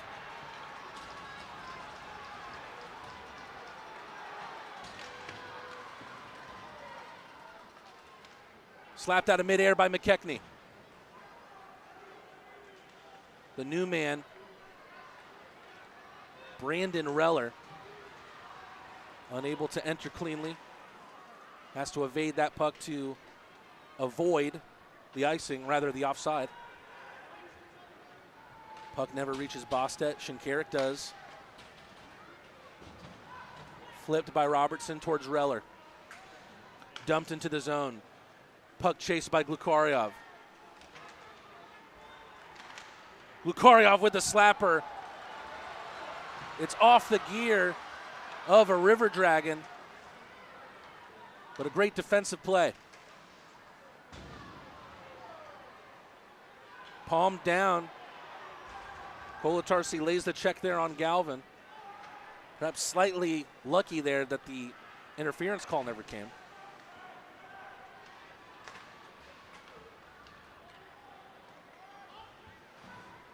Kolatarsi. Tilt-a-whirl dump in. Picard gets there first. But a great use of the body there from Kirk Underwood, the man who wears the C for Columbus.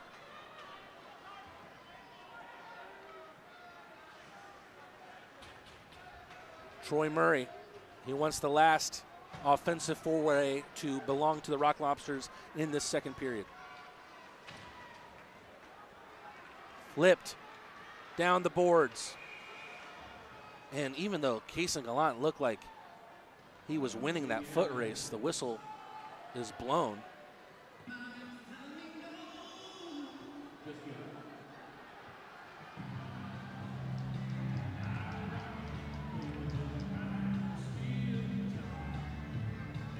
.33 seconds remain in this second period.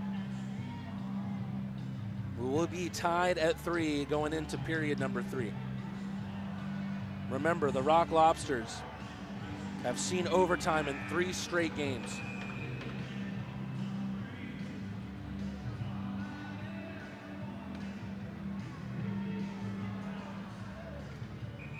Stoppage here is interesting. It looks like one of the panes, the metal panes that hold the glass in place, has fallen down to the ice. And this is awkward because with this amount of time left in the second period, this is probably going to take some time to fix. Referees trying to take care of business themselves.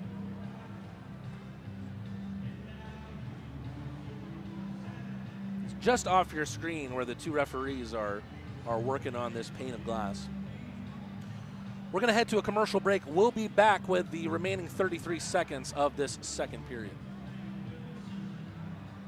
Since we opened in 1968, we've taken pride in our professional staff. Unparalleled customer service is our legacy. Experience the best, skilled hands and friendly faces. At Stanfield Air Systems, satisfaction is not just a guarantee, it's our tradition. Schedule online at stanfieldair.com.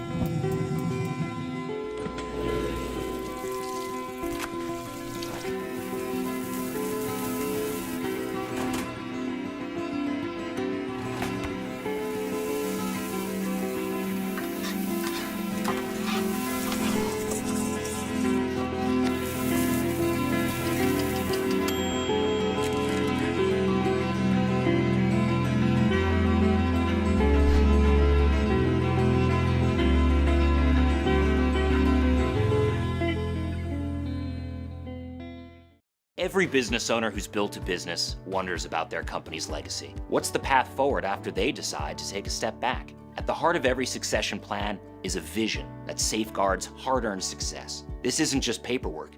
It's your roadmap, guiding a business during a change in ownership and detailing how ownership transitions and key financial decisions unfold. This instills a profound sense of pride, belonging, innovation, and commitment, ensuring a stable future for the company and a rewarding exit for you.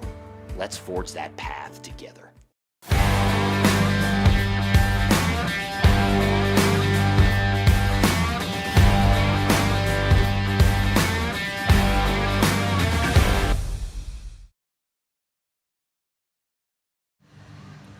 Still waiting for this pane of glass to be fixed. It's not really even the pane of glass, it's the kind of steel frame that holds the glass in place that fell down to the ice.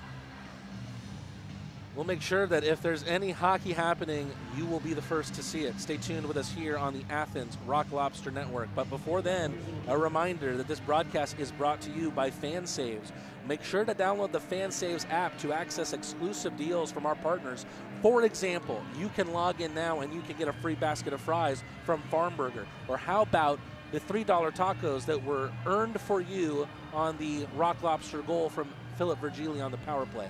Download FanSaves and follow the Athens Rock Lobsters to check out the Rock Lobsters digital coupon book. And also, this Athens Rock Lobster broadcast is brought to you by, we'll get back to that later because it looks like we're ready to continue play here.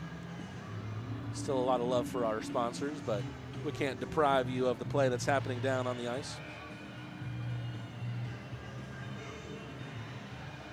So back with 33 seconds to go in the second.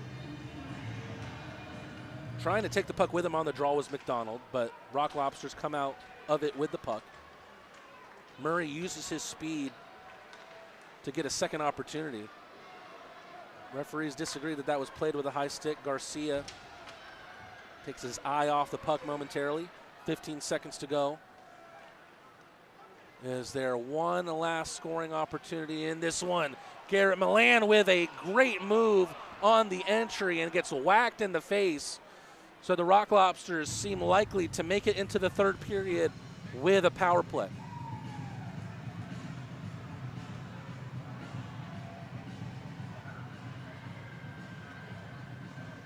Six and a half seconds left in the period. So unless there's a fantastic play drawn up here by head coach Steve Martinson that results in a late second period goal, it seems likely that the Rock Lobsters will head to the Paloma Park power play to begin the third period. Usual suspects on the ice.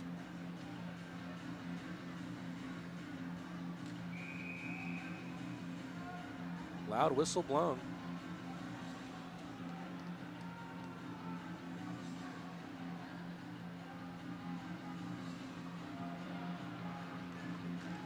Face-off won by Virgili. Milan settles it with his foot.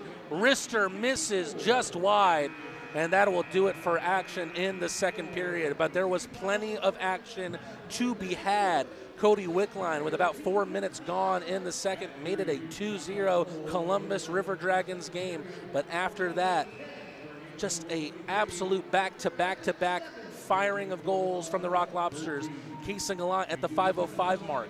Then, about a minute 40 seconds later, Philip Virgili tied it up at 2 before taking the lead on the power play with his second of the night at the 9:03 mark. But Ryan Galvin re-galvanized this River Dragons arena with a goal to make it 3-3 at the 11:02 mark in the second. A reminder that the Rock Lobsters have gone to overtime in their last 3 games, have won all 3 of those overtime contests. Last game, they went into overtime, much to do with the play of Jack Bostet, who made 34 saves in a shutout overtime win. I had a chance to talk with Jack the very first time at Wednesday practice. Matt Rad, voice of the Rock Lobsters, talking for the very first time with the Rock Lobster goaltender, Jack Bostet. Jack, you've been thrown right into the mix in the early going, whether it be meeting the guys, whether it be being between the pipes. What have you made of your early days in Athens? It's been fun. I didn't really know what I was getting into, but we have a really good team here, a lot of good guys, and obviously we're putting together a pretty good start to the season here, so I'm having a lot of fun. You're coming off your best performance yet, a shutout against a very good team in the Carolina Thunderbirds. From your perspective, how did that game unfold? Because it was an interesting watch. It felt like you would have had to stay focused because there was barely any whistles in the first 40 minutes. Right, it's a lot different than kind of our games of the past. Like we definitely didn't have a ton of power play chances, or they didn't either, I guess. There wasn't very many whistles, as you said. So a lot of action. I think we played pretty well defensively, and luckily we finally found the back of the net in overtime and got the win. So you're in your second season of pro hockey. You played last year in the SPHL with the Macon Mayhem. Did you like your prior experience in the state of Georgia, and did that play a part with you staying here in the Peach State? Yeah, definitely. I really enjoyed my time there. George is a great place. I got down here and it was nice and warm. We're back in Duluth where I went to school. It was still snow on the ground. So I like it down here. And yeah, that definitely played a part in me deciding to come to Athens for sure. You went to the College of St. Scholastica, where you shined in the classroom and on the ice. You were a finance major. I was curious how inspired you were by your mother to pursue that degree, given that she's quite an impressive accountant and professional herself. No, not inspired by her at all. It's just something that interests me. So luckily, I had a good education at St. Scholastica, and hopefully I'll be able to use that degree eventually. But for now, I'm happy here. So, you're a man completely shaped by the Midwest, whether it be your native Wisconsin or Minnesota, which is almost an adopted home for you after you spent 7 years there. Being in the South, what do you miss the most about the Midwest?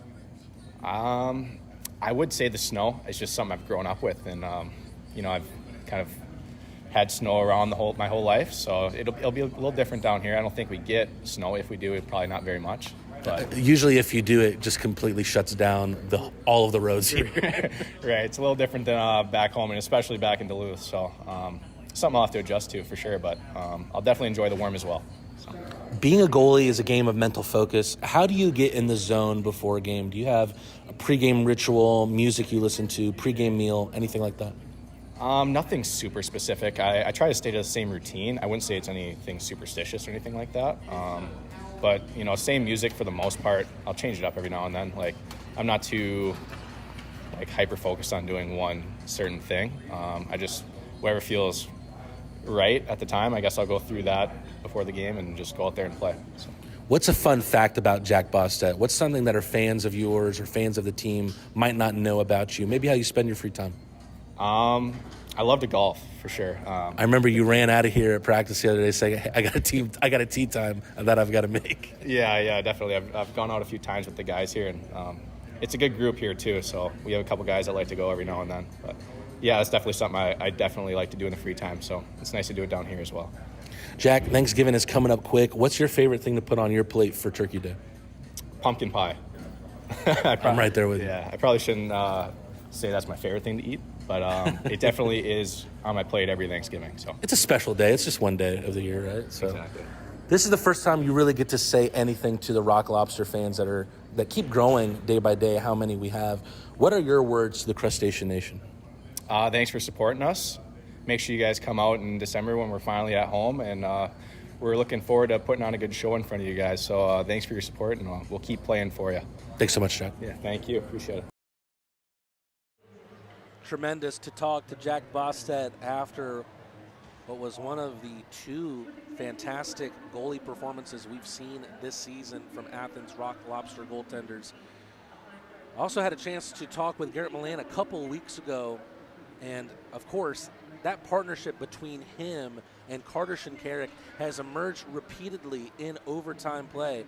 I've had a chance to talk with Garrett Milan about his partnership with Shinkarik, among a bunch of other topics as well. Matty and Rad back with another intermission interview with the one and only Garrett Milan. Garrett, you come into this team with an added layer of responsibility. You're also part of the coaching staff.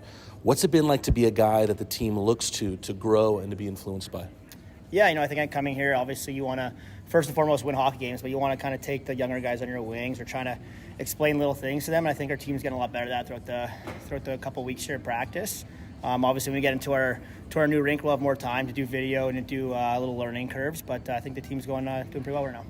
You're obviously working with head coach Steve Martinson. How has that relationship been developing through the early part of the season? Yeah, it's been good. Obviously, you can bounce ideas off Steve, and he kind of takes everything well. Obviously, if it's it's his decision at the end of the day. But he's been doing a great job of kind of taking different pieces from guys here and there, and what works and what hasn't been. And I think he's been very open with that stuff, which is good.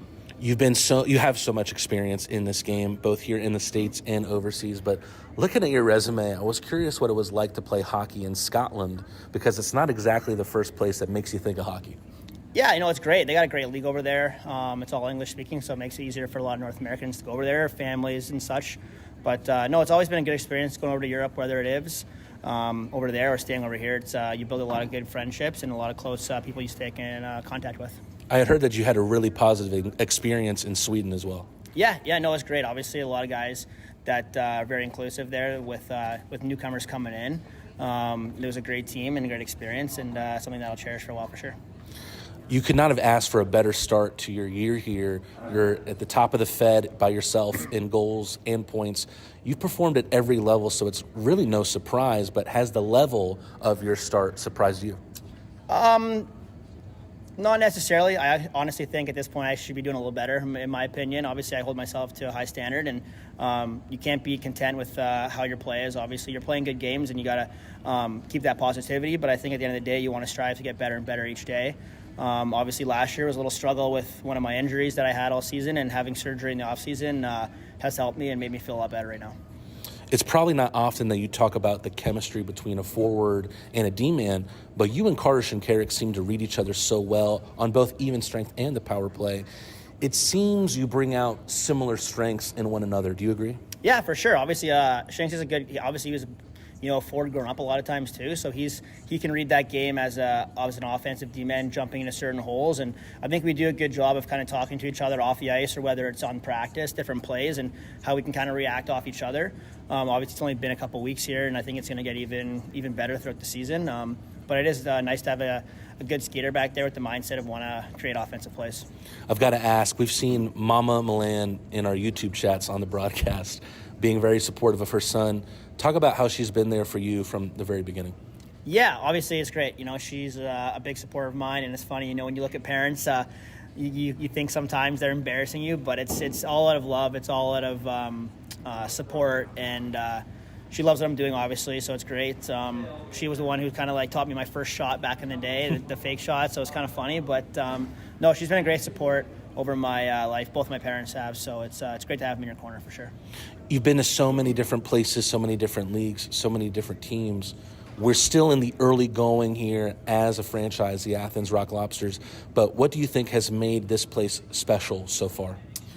I think just the relationships that guys have formed already. But the thing is, I think obviously a lot of players that wanted to come here.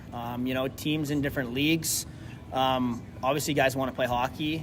Sometimes it's not your choice of where you want to go. Some players kind of just, that's where you get and that's where you go if you want to play hockey. And I think this organization here this year, a lot of guys and pretty much every guy on the team is picked here. They wanted to come here. They wanted to win. They kind of knew it was going to be a winning franchise off the start. We have a great coach. Obviously, that helps. Brand new rink. So I think that we got a lot of players that want to win championships first and foremost. So I think that's building in the right direction. But that adds character and that adds a lot of leadership in the group, which is nice. Thanks so much, Garrett. Good luck this weekend. Thank you. Here in the Columbus Civic Center, the Rock Lobsters will start the third period with the Paloma Park power play, nearly all of it. Currently a tied game at 3 apiece. Remember that the Rock Lobsters have gone to overtime 3 times in their last 3 games and have come out with a win in all 3.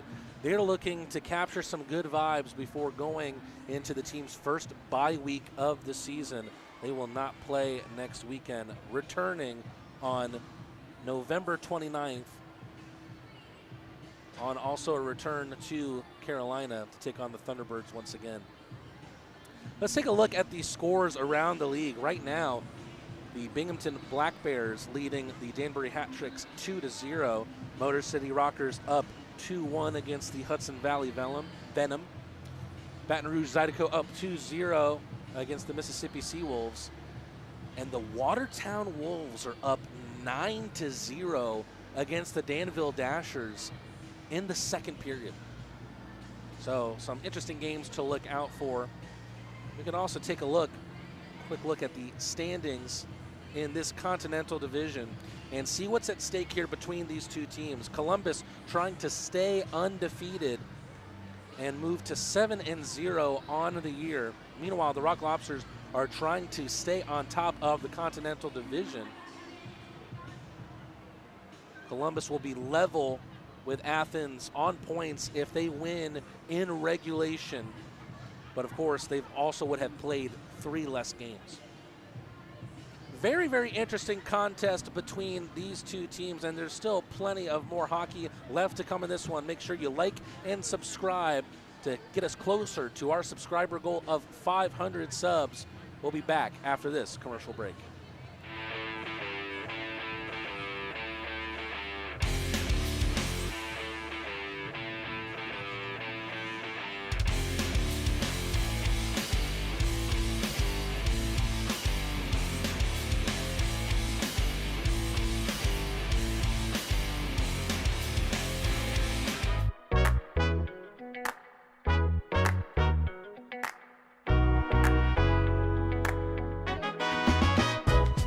As a football player, my body is everything to me.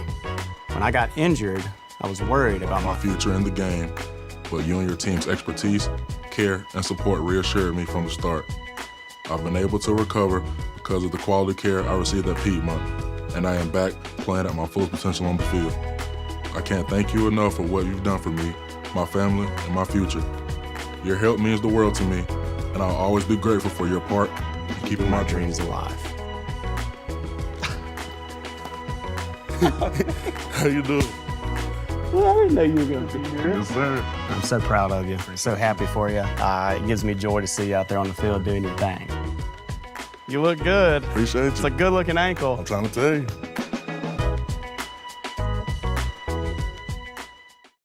Since 1968, we've been your trusted source for home comfort. From then to now, we've evolved, but our commitment to your comfort remains unchanged. Experience the expertise that only decades of dedicated service can provide. Trust Stanfield. We've been keeping homes comfortable for over 50 years. Your comfort, our legacy. Schedule online at stanfieldair.com.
Rock Lobsters. Rock Lobsters. Rock the rink.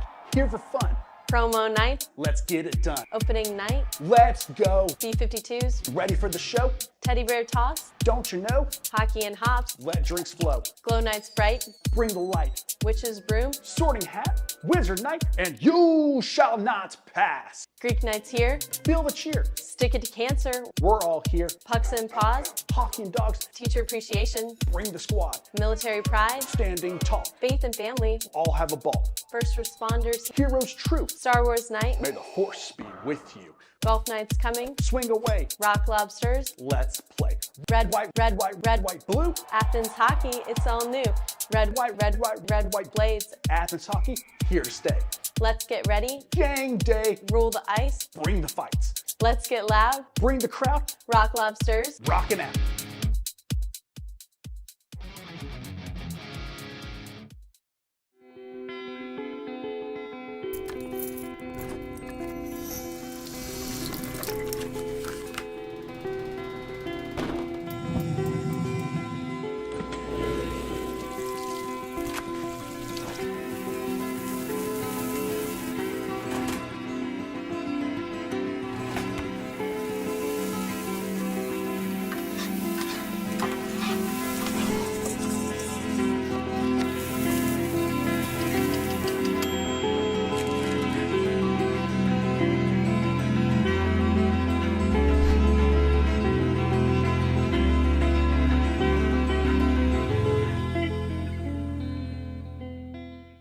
Every business owner who's built a business wonders about their company's legacy. What's the path forward after they decide to take a step back? At the heart of every succession plan is a vision that safeguards hard-earned success. This isn't just paperwork.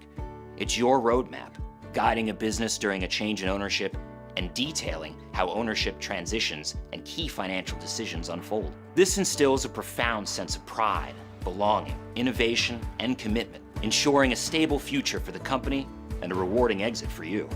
Let's forge that path. About 2 minutes and 18 seconds before the third period begins. Very, very interesting. The fact that the Rock Lobsters have gone to 3 straight overtimes. Can they win this one in regulation, or will we see a winner in extra hockey tonight? 2 minutes on the scoreboard before the third period begins. Let's recap how we got to this 3-3 scoreline. Started off with a power play goal from Columbus through Justin Somero. That was the lone goal of the first period, but they followed it up with an even strength breakaway from Cody Wickline to make it 2-0. Then, bang, bang, bang, come the Rock Lobsters, Kaysen Gallant and Philip Virgili. That chemistry, that combination has reared its head once again for the Rock Lobsters. Gallant to make it 2-1, Virgili to make it 2-2, and then Virgili completed the comeback to make it 3-2 in favor of the Rock Lobsters. But Ryan Galvin was able to galvanize his team with an even strength goal to tie it up at 3 apiece. Just too many saves that Bostedt had to make before it was eventually slapped in by the 26-year-old center from Atlanta, Georgia. Currently the Dogs are up. Hopefully it stays that way. Can it be a double win tonight for Athens teams? Will be a celebratory night in the Classic City if they're able to make that the case. Taking a look at what's ahead for the Rock Lobsters. Week off next week, but then they'll return to play on November 29th at Carolina. That game happening at 7:35 on that Friday. I will not be calling that game for you guys that night. Instead, you will be meeting for the first time my good friend and my fill-in Bryce Gobert. And then the Rock Lobsters will open up play at Athens Ford Arena for the very first time, December 6th against the Blue Ridge Bobcats. We cannot wait to see you there. It's going to be absolutely electric. It's going to be a special night. It's going to be one that you don't want to miss. And if you're interested in participating, let me tell you about some ticket options that you have as a Rock Lobster fan. You don't want to miss out on the best seats for a historic season in the Classic City. Call 706-510-2959 today to lock in your full season or mini plan tickets before they're gone. Secure your seat in Athens Ford Arena and cheer on your Athens Rock Lobsters. Once again, that number is 706-510-2959. Also a chance for us to thank some more sponsors, including Athens Area Urology. You're in good hands with Athens Area Urology. Plumber Pro, Hospitality South, Athens Coca-Cola Bottling Company, Classic City Flats, Harmon Enterprises, Roto-Rooter, Aero Exterminators, Northeast Distributing Company, Aegis Trust Company, De Palma's Italian Cafe, Leslie Jones Law, Porterhouse Grill, Farm Burger, Fox's Pizza, and 23 Design. Interesting. The horn has blown, signifying the end of intermission, and it looks like the Zamboni may have just gotten a late start.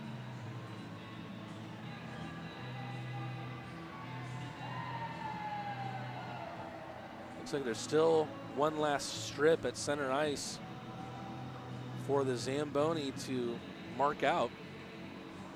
Both teams waiting at the glass to reemerge onto the white of the ice here at Columbus Civic Center. And it's also time for our trivia question of the night. We heard an interview earlier on in the night with Jack Bostedt. Where did Jack Bostedt play D3 hockey? For what college did Jack Bostedt play D3 hockey? Looking for an answer in the chat. Bostedt coming off a 34-save shutout last game versus Carolina. Can he hold strong, be the brick wall that the Rock Lobsters need him to be for the remainder of this game? He's going to need to be solid for this final 20 minutes to ensure that the Rock Lobsters have a chance to win it either in regulation or in overtime.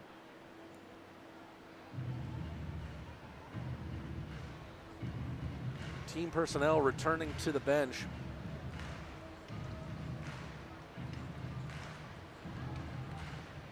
Steve Martinson in Island on that Rock Lobster bench, waiting for his team to join him. Not sure if there was technical issues with the Zamboni that prevented it from getting back on, but a reminder that the Rock Lobsters will start the third period with 1 minute and 54 seconds of power play. Jordan Popoff got called for the roughing, and he'll remain in the box for the next 1 minute 54 seconds.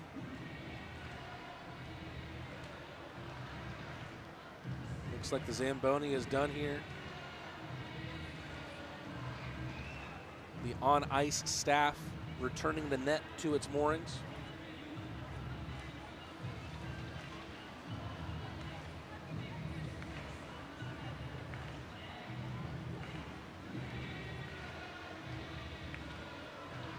Rock Lobster fans discussing where they have their tickets for the 2024-25 season. It's not too late for you to secure your seats today.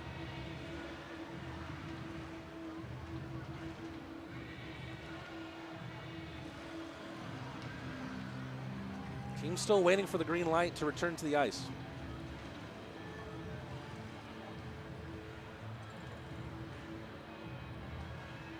I'll tell you what, a lot to be excited about for that home opener on December 6th against the Blue Ridge Bobcats as the Zebras return to the zoo here in Columbus. Everything that I've seen from the arena side and in my discussions with everyone from the arena side, it is going to be just an absolutely tremendous opening weekend for the Rock Lobsters at Athens Ford Arena. How about this? Colleen McCaution has let me know on the Athens Rock Lobster fan page that the answer is Saint Scholastica. So Colleen, congratulations. You're our trivia winner for the night. She also said, I know, wrong chat. But that's okay, Colleen. You're our trivia winner for the night. You get a shout out here on the Athens Rock Lobster Network. Make sure you like the stream and subscribe so you can take part in our YouTube stream chats. And you can also push us closer to our goal of 500 subscribers. We are currently at 479. So close.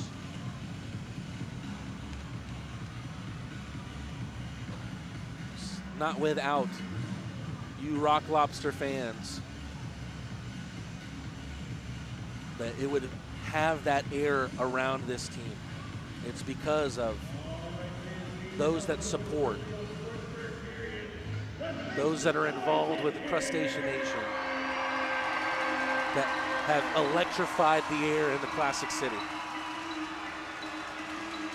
We know that that will be indubitably so when we open up play on our own ice in Athens Ford Arena. Another reminder, the Rock Lobsters will start this third period on the power play. No surprises on the personnel. Malik Johnson, Garrett Milan, Kaysen Gallant, Philip Virgili, and Carter Shinkarik.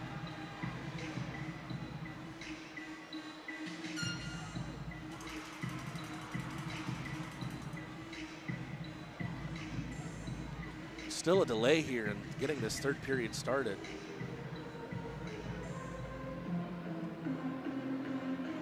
Not sure that there's not something wrong with the ice here. It looks like they're asking for some sort of mop. Maybe the ice is a little too wet. Technical issues galore here in Columbus tonight.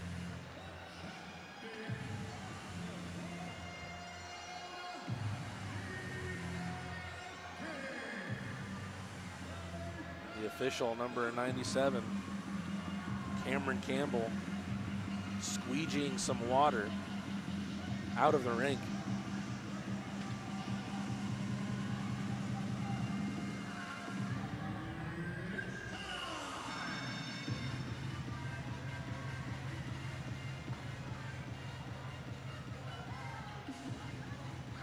Still waiting to get this third period started. The officials not happy with the quality of the ice going into the third period. 20 minutes to go in regulation. Columbus have only been pushed to overtime once this year. They won that game.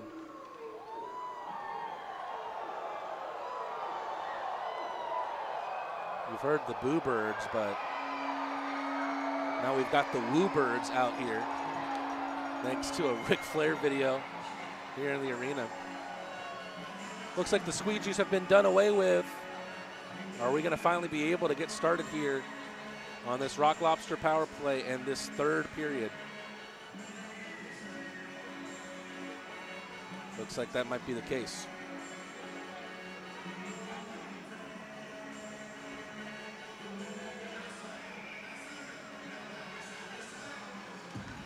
Milan wins the draw. Rock Lobsters moving quickly, slapped up the ice by Virgili. Gallant can't stop that one, but something stops it from being cleared out.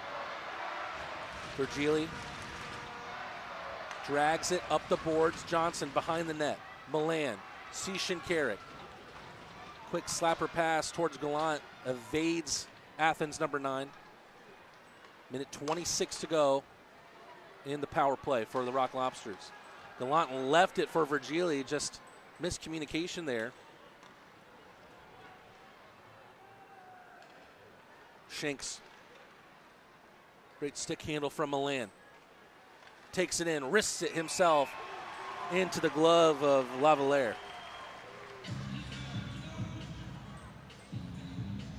Still more than a minute to go on this power play. We haven't seen the second power play unit as much in this game tonight.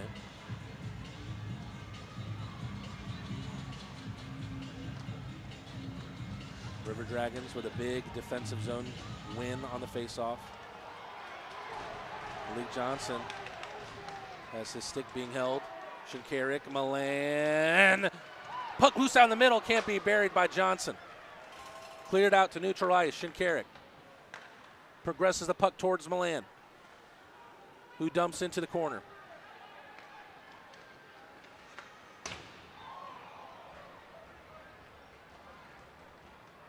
Rock Lobsters may have one more move here on the man advantage. 30 seconds to go.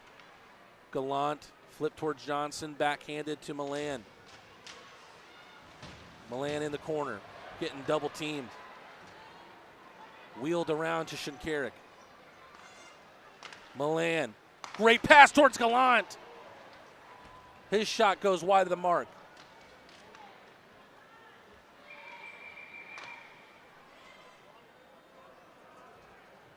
A whistle blown here.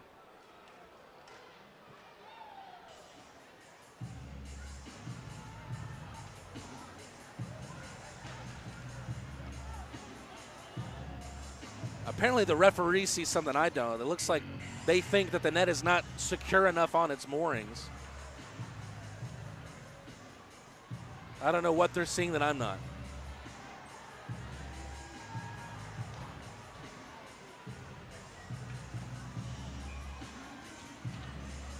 Seven seconds to go on the man advantage. Can the Rock Lobsters second unit make something happen here?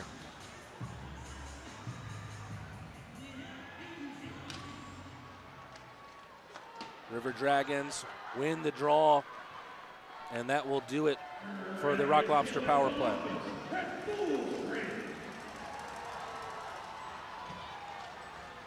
Bukaryov tries to usher that puck. Bostet dribbles in and out of his glove. Off the near boards, picked up by Reller. Bukaryov, wrister saved by Lavallere.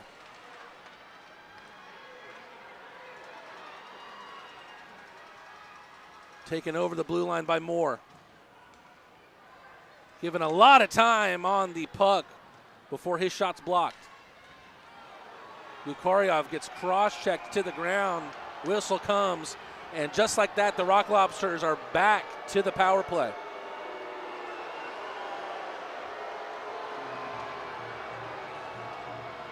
It's going to go down as a tripping committed by the Columbus captain, Kirk Underwood.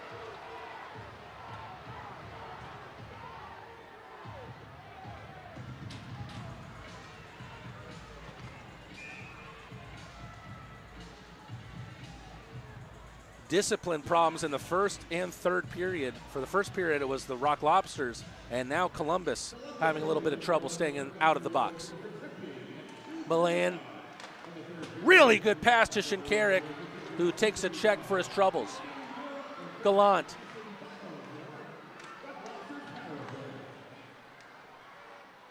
Rock Lobsters looking to take the lead here on its second power play of the third period. Virgili, Shinkarik, pushed over to Milan, Gallant. Back to the quarterback of this power play. Great shot from Gallant, but an even better save from Lavalier.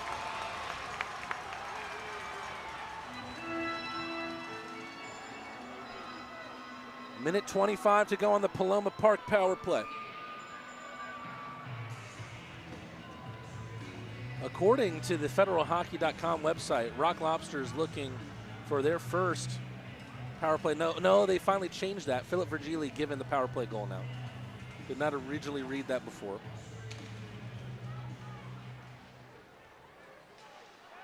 Uh-oh. Trouble here as Storjahan dispossesses Virgili. Steps on the brakes. Sees Kaysen Gallant. Evades him. Johnson able to get it away from the 28-year-old center from Anthem, Arizona. Great job on the penalty kill for the River Dragons, but a minute left. Rock Lobsters trying to gain some momentum as it's carried over by Philip Virgili. Milan lets it run for Shinkarik. Virgili can only get the end of the blade to that one. And we've got yet another equipment issue, as it looks like another one of these panes that holds the glasses of the glass that goes over the boards in place.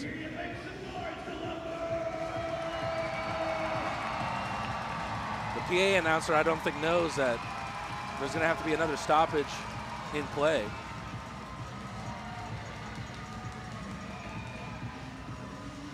Kenny Trouton says, first time tuning in to these teams. Thank you for tuning in, Kenny. We hope that we can convert you into being a Rock Lobster fan.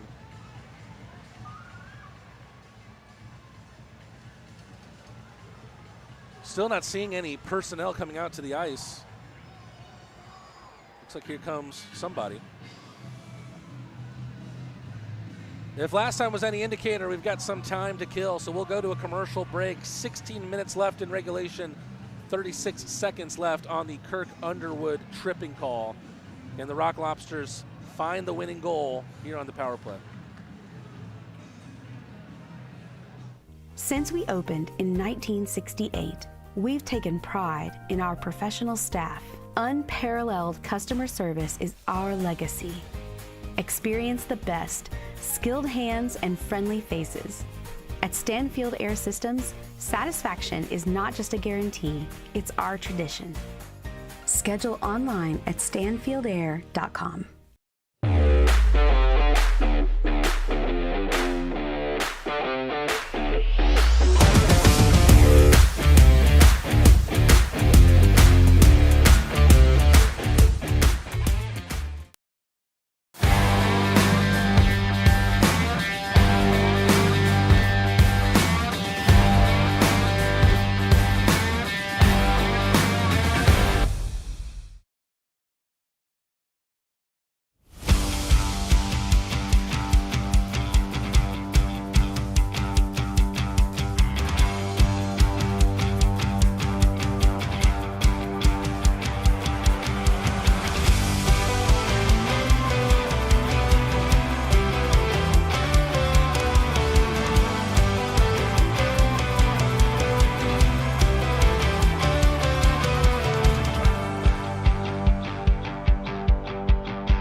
powerful forces in the Rock Lobsters and the River Dragons have collided here today, and Columbus Civic Center is paying for it. This building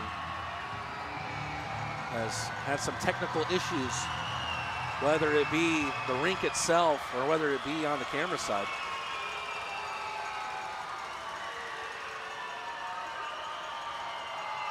Face off at center ice, 30 seconds to go on the Rock Lobster man advantage. Johnson settles a clear out attempt. Milan. Shinkarik. Slapper right into the chest protector of Lavalier.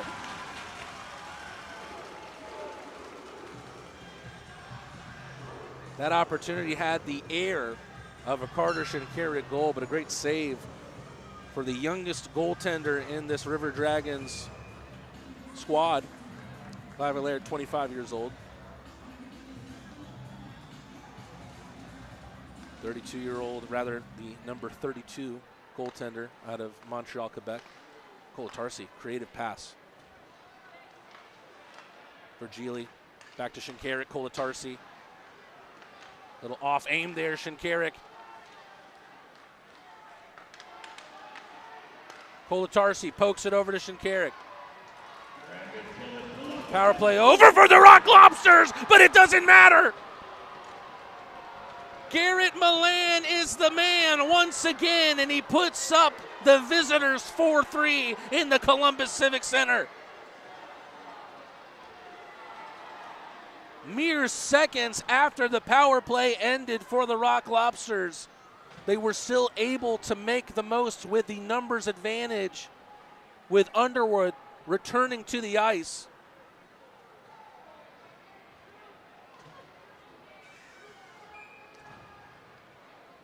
Rock Lobsters have their second lead of the night at 4-3.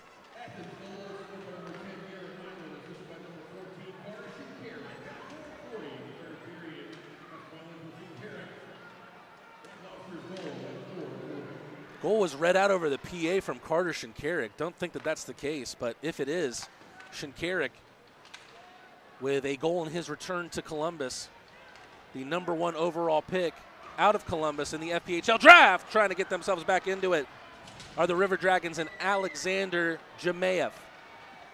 Kaysen Gallant in the other direction, slaps on the brakes. Alden back to Gallant, but they can't complete what would have been a tremendous move for the Rock Lobsters. Over neutralized Kyle Moore.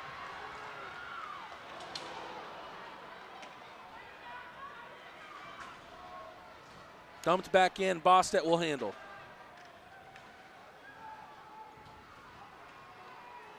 Carter Shinkarik with the wheels. Gets the puck to McKechnie. Gets slapped back at Athens #6. Wheeled around the boards. And here come the River Dragons with numbers going forward. What a save! Bostet on the opportunity from Wickline. That takes us right into a media timeout. Garrett Milan with a goal to put the Rock Lobsters up 4-3, and then a big save from Bostet on the breakaway from Cody Wickline. We'll be back after these messages.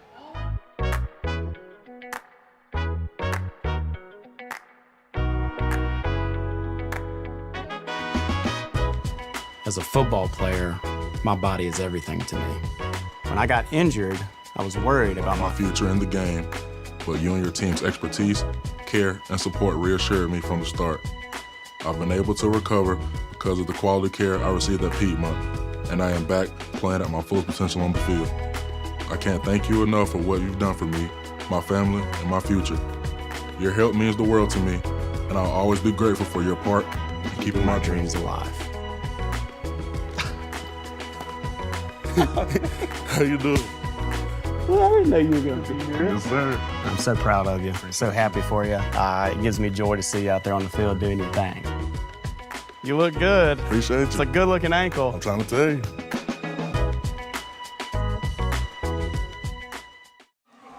We had already seen Cody Wickline on the breakaway in this game tonight. He scored a goal in a similar situation in the second period, but Jack Bostet stands up big after his team has taken the lead. Taking a look at the shots on goal, Columbus with an edge at 25-19. with 14:07 to go in the third period. You have that feeling with the way the goals have been scored tonight that the Rock Lobsters can't afford to kind of try and hold on here. They're going to need to at least score another goal in this contest, it feels, if they're going to come out with a win. Good passing play from the River Dragons right out of the faceoff. Shot from Brian Dunford is wide right. Hunter Alden trying to find a bank pass towards Brandon Reller. Brandon Reller, 21-year-old out of Hanover, Minnesota, in his first ever game for the Rock Lobsters. Tries to get in front of that one, unable to do so, and this one's going to be an icing. Brandon Reller, 4 games with the Macon Mayhem this season. 2 assists on the campaign thus far in Macon. His first year in pro hockey, has experience in the NAHL and the WHL. Coach Marty was very excited about his forechecking ability and his size, standing at 6'4". Milan wins the draw, but it's over the blue line. Riley Robertson will have to fetch.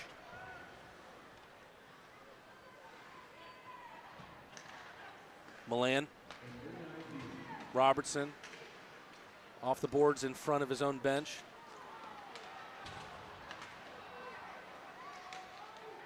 Puck floats out, emerges in front of Cody Wickline. Heavy check from Riley Robertson on Austin Doe. Shinkarik. Waiting for the vision of the ice in front of him that he wants. Poked in by Milan.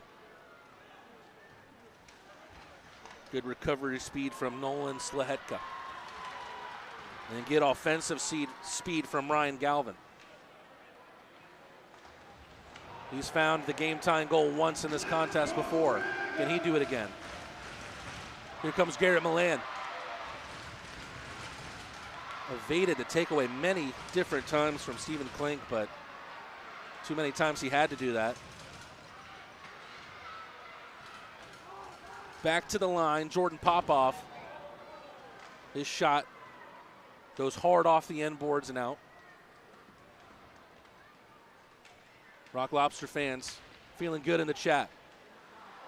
But a tripping call. As a play of desperation from Joe Colatarsi. We'll see the River Dragons with a chance to answer with a power play of their own. The Rock Lobsters go to the Leslie Jones Law penalty kill.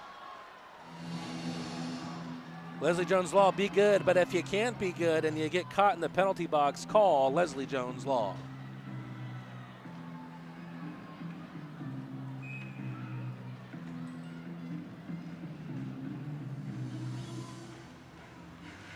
Columbus have a power play goal on the night. That's how they scored their first, through Justin Somero.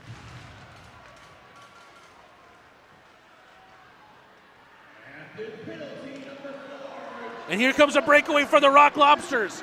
A sloppy pass from Columbus, and it's just missed from Philip Virgili. Did everything right but the shot.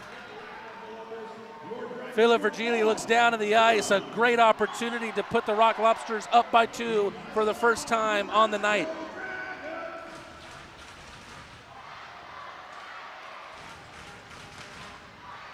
Philip Virgili with another great defensive play, and then he'll even it up. Riley Robertson, defense to attack, goes forehand, backhand. Lavalier with another great save, but another self-inflicted wound by the River Dragons, as they'll now even up the number of players on the ice on the takedown of Philip Virgili.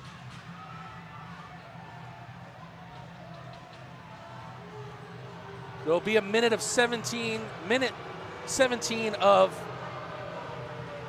4-on-4 before the Rock Lobsters will have 43 seconds of power play to their own.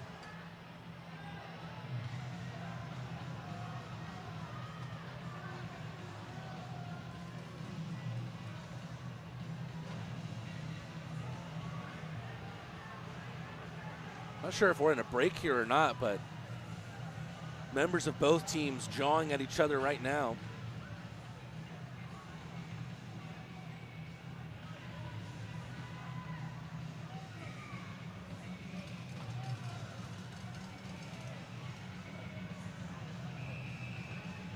Kirk Underwood back to the box.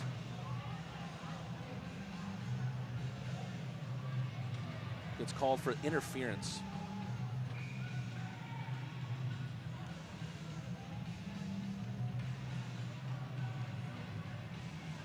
.11:21 left in the regulation of this game.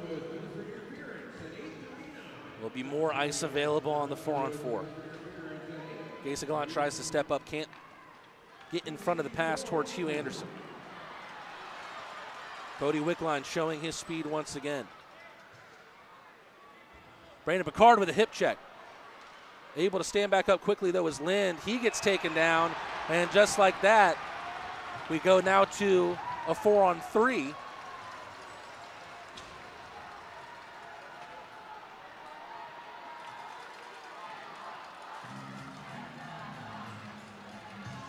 It's a couple of self-inflicted wounds for both teams. First, from Columbus after they were up a man. They commit the interference penalty through Kirk Underwood. And now yet another trip for the Rock Lobsters. Discipline, or lack thereof, has definitely played a part in the narrative of this game.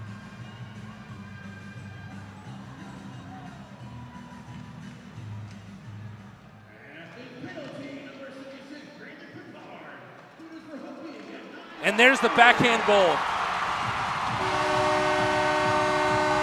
Justin McDonald, the 34-year-old, has his first of the Columbus campaign to make it 4-4.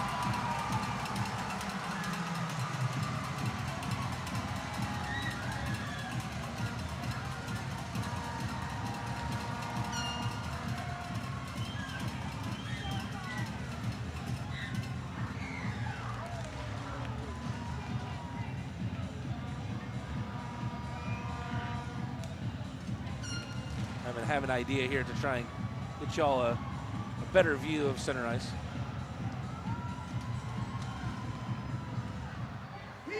Back in play. And you knew that it was coming. The Rock Lobsters just couldn't evade issues that were caused by lacks of discipline on the Rock Lobster side. Milan waiting for Shinkarik to enter the zone. Rister gets blocked, deflected into the end boards.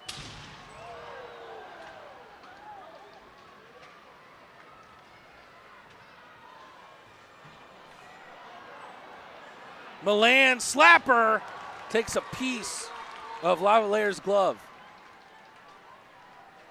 40 seconds on 4-on-4 left. Gallant comes away with the puck. Sprawls but can't get it loose. Virgili able to settle it. Virgili. Lofted pass, Kolatarsi. Murray can't use his skate to keep that one in play. Virgili loses the puck, but Gallant's there to follow up. Gallant can only push it into the corner. And now, on the power play, are the River Dragons. Only 10 seconds left on the penalty from Brandon Picard, but that might be enough time. Stephen Klink misses wide. It's difficult to argue that this might be the most electric game of the season thus far for the Rock Lobsters, potentially for the River Dragons as well. Shinkarik can't save that one from going out. He'll have a chance to enter. He gets hacked out a couple different times before getting the check finished on him by Justin Somero. Lofted out to center ice. Palmed down by Riley Robertson. He'll get it smacked back to him by Malik Johnson. Johnson gets the pass from Alden. Great pass into the slot. McKechnie couldn't get any of his blade on it. Preventing the 2-on-1 was Riley Robertson. McKechnie, slapper from Malik Johnson, gets hit hard. Went down to the ice. Luckily, he's back up on his feet. Great pass from Wickline, but an even better defensive play from McKechnie. Glukaryov gets pushed in the numbers a couple times, still has a handle of the puck before he passes it over to Storjahan. Ooh, Garrett Milan gets free! Forehand, backhand, what a save! Lavalier. Garrett Milan has the puck once again, looking for Glukaryov. Off the hand of Kolatarsi and into the River Dragon bench. We go to a media timeout. This has been the Rock Lobsters' most exhilarating game of the season, but does it have the exclamation mark that it so justly deserves? We'll find out after this break. 7:28 to go in regulation. Since we opened in 1968, we've taken pride in our professional staff. Unparalleled customer service is our legacy. Experience the best, skilled hands and friendly faces. At Stanfield Air Systems, satisfaction is not just a guarantee, it's our tradition. Schedule online at stanfieldair.com.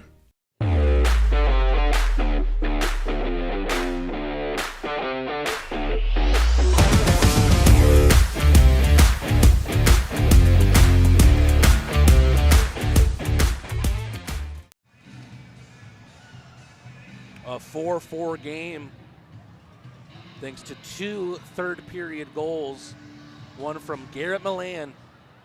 Milan's 9th goal of the year puts him on 19 points. Justin McDonald had the response to tie it back up. 3rd tied game of the night between these two teams. 7:28 in regulation to go. Noise is being made here in Columbus Civic Center. Daniil Glukaryov has been put on this top line with Johnson and Milan. Glukaryov still looking for his first point with the Athens Rock Lobsters.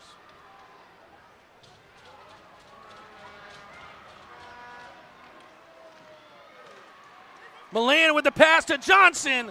That one takes a piece of the glove of Lavalier. Robertson makes a step up, wheels it around the end boards. Johnson returns the favor to Glukaryov.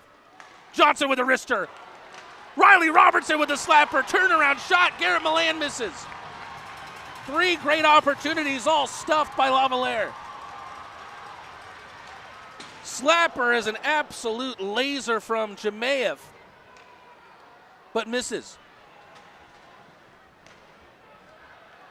About 6.5 minutes to go in regulation. Will there be 3 points to be earned in this game, or will that tally be reduced to 2 as these two teams may go into overtime? Icing on the Rock Lobsters, getting close to leveling up the shots on goal tally as well, 24 to Columbus's 26. So many great opportunities back to back to back for the Rock Lobsters, but Lavalier with some clutch saves late on for the River Dragons. Shinkarik. Kaysen Gallant into the zone. Johnson, Gallant just misses out on calming that puck down under his spell.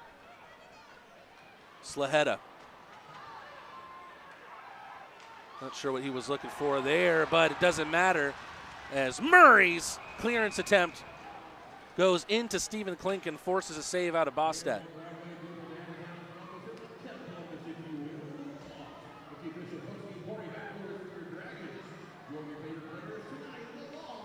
I'm way up here with a bird's eye view at the Columbus Civic Center, but it is cold up here, I tell you what.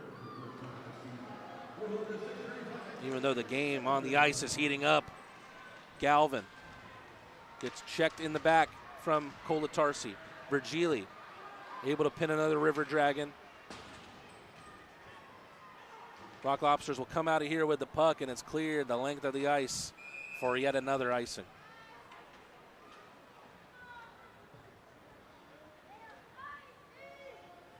Face-off will return to one of the dots in front of Bostedt.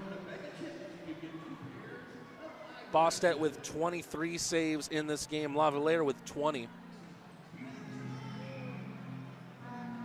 Two of the most high-octane offenses in the FPHL. Both belong to the state of Georgia, and they're colliding tonight here in the Columbus Civic Center.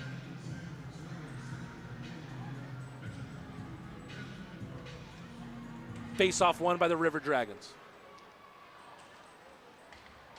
Somero gets hassled by Murray. Kolatarsi able to get it over to Gallant. Picard leaves it for Virgili. Heavy collision between the two line mates. Picard tried to hold his skate on the line to allow Virgili to enter the zone. Instead, it ended in collision. Awkward deflection out in front. Luckily, that one goes into the right kind of netting if you're Jack Bostedt.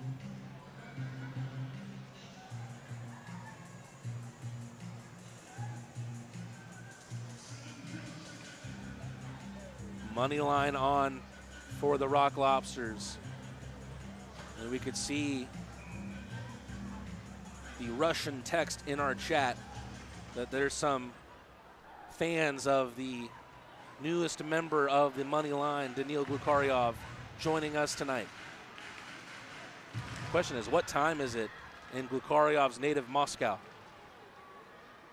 Milan slaps it off the glass. Malik Johnson for Glukaryov. Wrister and a glove save from Lavalier.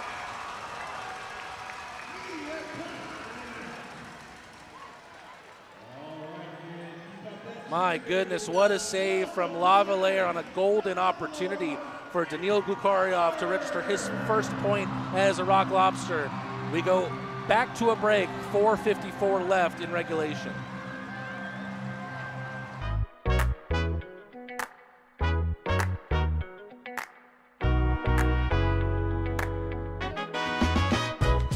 As a football player, my body is everything to me.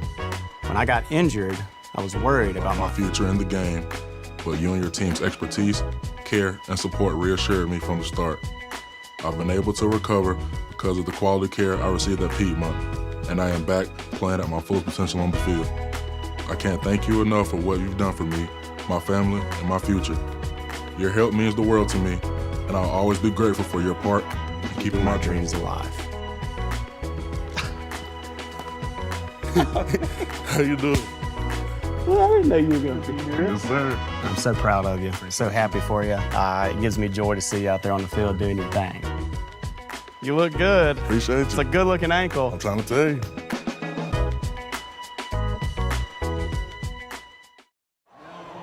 You have to give your applause to William Lavalier, and really the stats won't tell the full story. He's only made 20 saves on the night with the Rock Lobsters 24 shots on goal, but it's the level of saves that he has gotten to make in this game that have made the difference, especially in this third period. Maybe one of his best saves of the bunch came with the glove on that opportunity from Daniil Glukaryov.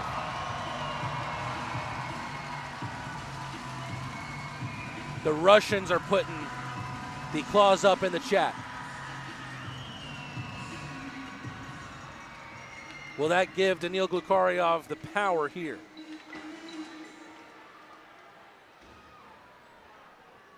Robertson sends it back where it came from.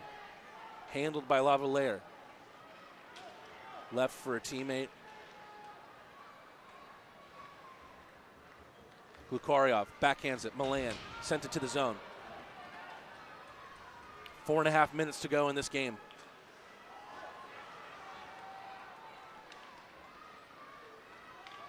Kyle Moore for Kirk Underwood.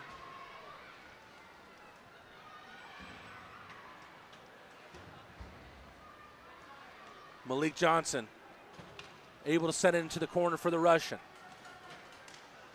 Glukarov wraparound on the backhand, frozen by Lavalier.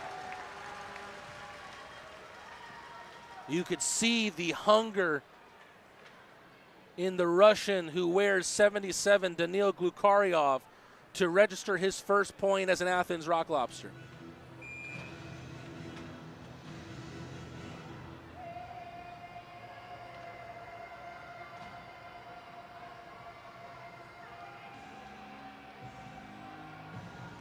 Alden on the faceoff, he wins it. Back to Garcia, wrister just wide. McKechnie, so close to finding Reller. Klink sends the shot between the legs of Garcia.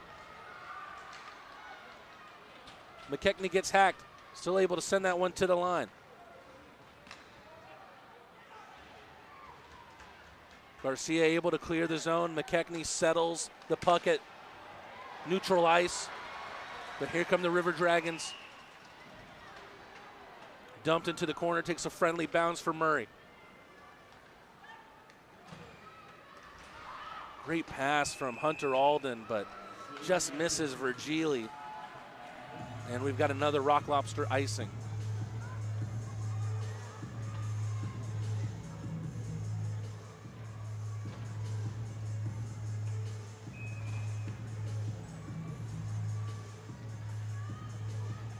Three minutes, 14 seconds. Rock Lobsters won the bigger slice of pie in this one. Garcia. Good passing play. Virgili takes it past the D-man. Puck bounces off the bench.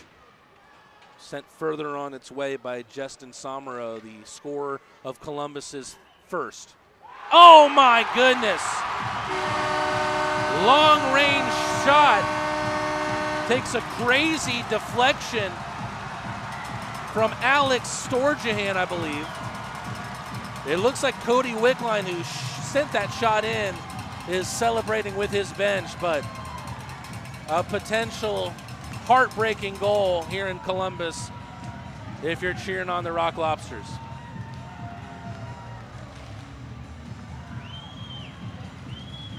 We'll see who is given that goal. I thought it came off the stick of Storjahan, but Wickline was the one who celebrated with his second goal tonight. And now the Rock Lobsters need to find a game-tying goal with less than 3 minutes to go. Garrett Milan chases the puck into the corner, but Kirk Underwood gets there first. Malik Johnson gets there on the clearance attempt. Johnson and Milan. Johnson comes away with the puck, tries to send it into the slot. Murray fakes the slapper. Malik Johnson with a great duck to make sure he evaded that shot, but it's a glove save from Lavalier.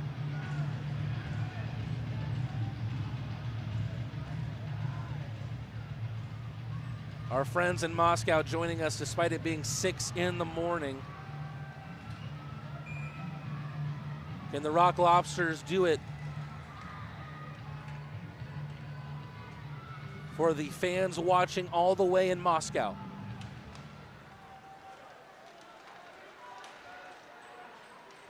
Milan finally able to settle that puck out of the faceoff. Shinkarik, oh, that one takes a deflection that takes it just wide.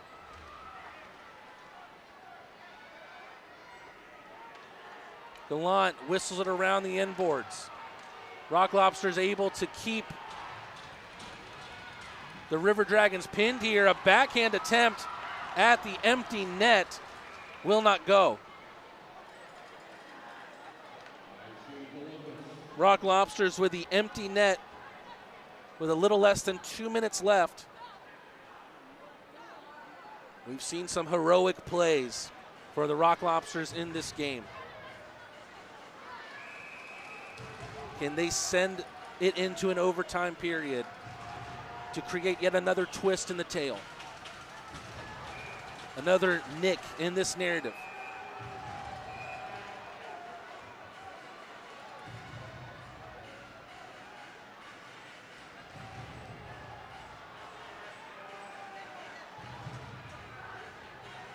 Confusion here.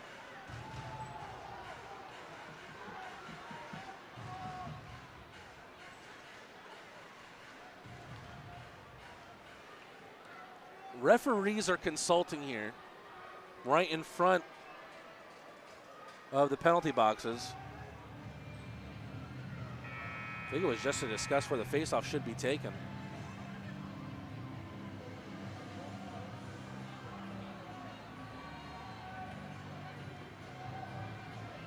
Elvis Presley once wisely said, "It's now or never." It's getting to be about that time for the Rock Lobsters.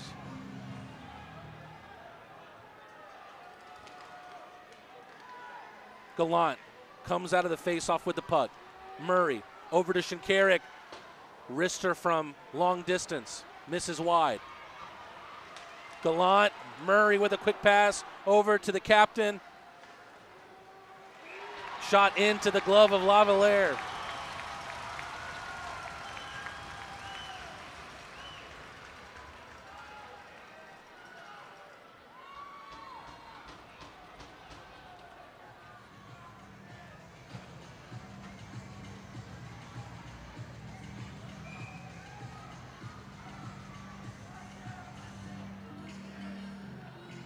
Is there one more goal left in this game?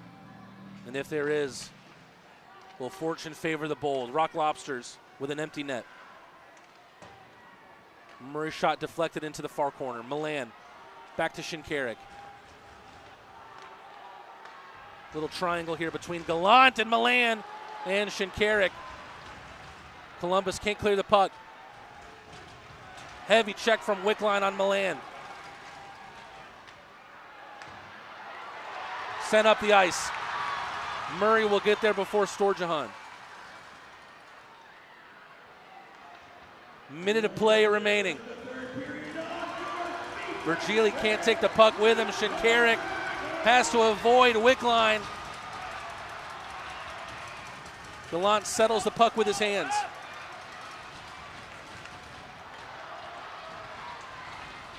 Murray comes away with it. 40 seconds to go. Johnson with speed forces the pad save out of Lavalier. Johnson with the pass to Milan. Right into the stick of Storjahan, who misses wide. Still a chance here for the Rock Lobsters.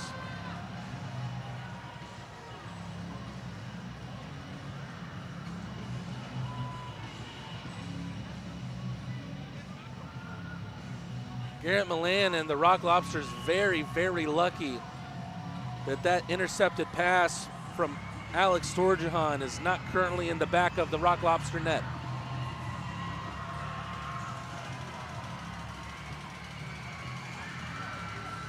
Looks like we might have a timeout called here by Steve Martinson. I think he wants to rest some of his top guys so they can return to the ice and make something happen late on in this game.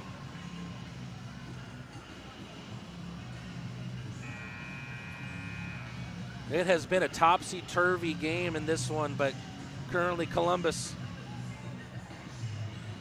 look likely to stay undefeated with a goal at the 17-10 mark from Cody Wickline.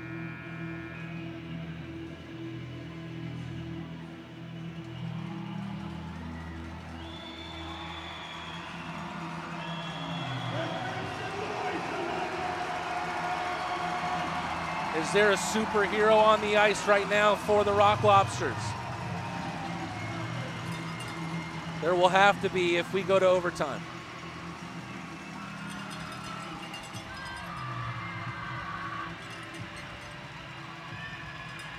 This top 6-man unit back out for the Rock Lobsters.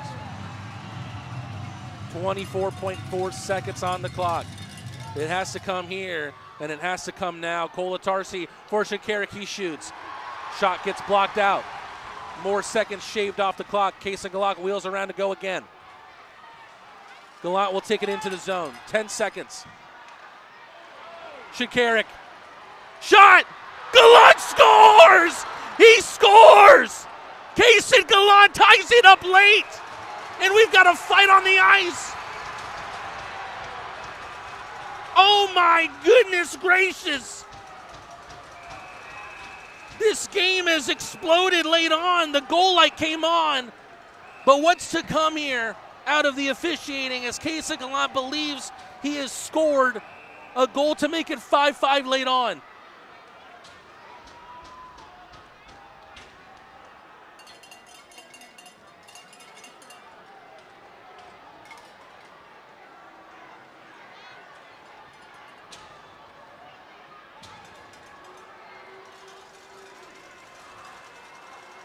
Oh my goodness gracious.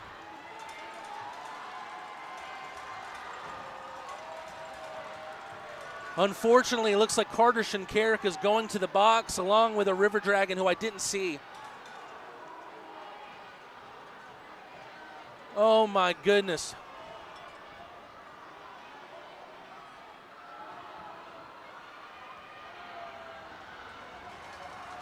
So 4-on-4 hockey.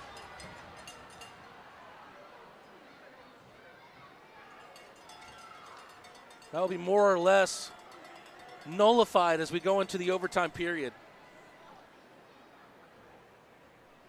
On the pleasantries that were exchanged after the Kaysen Gallant goal, we've got 4-on-4 play as Justin Somero and Carter Shinkarik are in the box.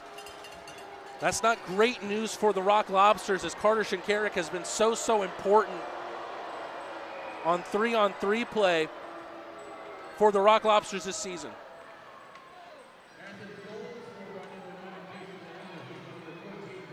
Kolatarsi dumps in, and we go to an overtime period against all odds.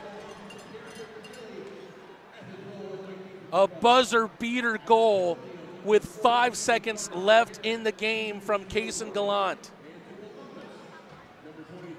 Currently it's being scored for Malik Johnson.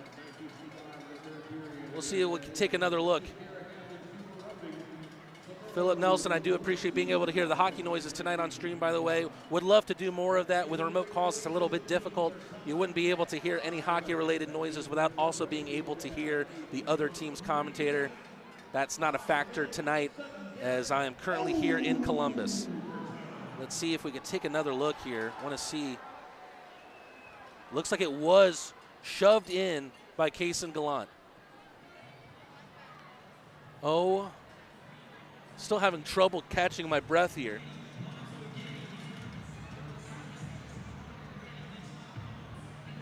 Kaysen Gallant's mother with the expletives in the chat will let that slide because she has every right to be as excited as she is as her son has tied this game up late at 5 apiece. 4 goals in the third period. Garrett Milan to make it 4-3, and then Justin McDonald and Cody Wickline with 2 goals with some distance away from each other. Columbus thought that they had this game won with about 3 minutes left in the game, but Kaysen Gallant with a game-tying goal to make it 5-5.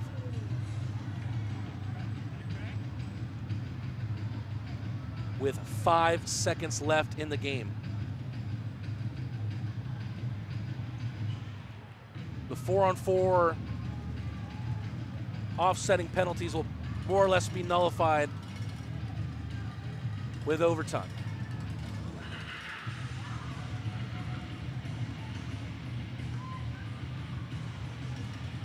The 3 on the ice for the Rock Lobsters right now are Virgili, Gallant, and Kolatarsi. Virgili and Gallant are directly responsible for 4 of the Rock Lobsters' 5 goals tonight. We are set for 3-on-3. Overtime period. The Rock Lobsters have at least a point to their name. Can they make it 2?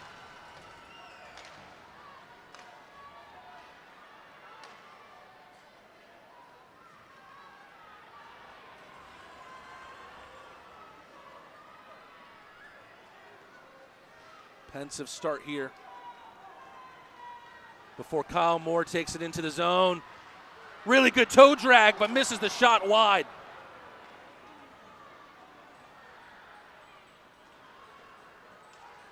Moore once again sends it down the line for Underwood. Loses out of his handle of the puck, and it trickles out of the zone.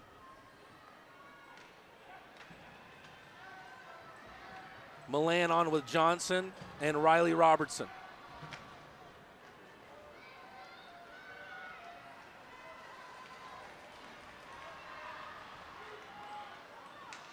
Drop pass.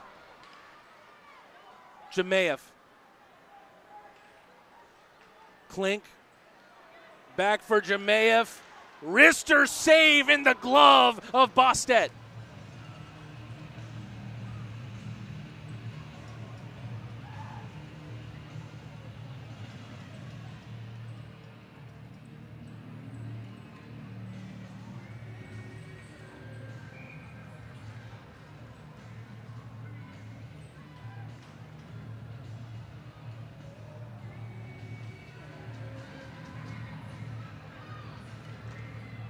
Milan slaps it over to Robertson.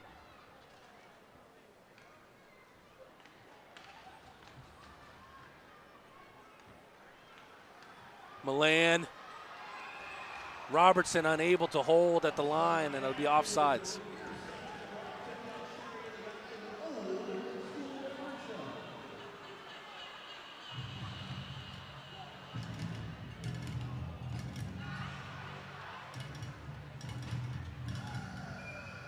But a minute and a half gone of overtime.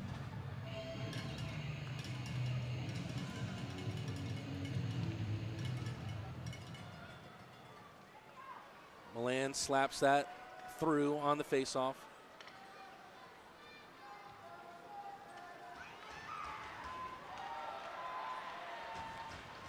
Klink. Still Klink. Pad save from Bostet. Puck loose out in front. Bostet uses the stick to get it over to his glove and freeze.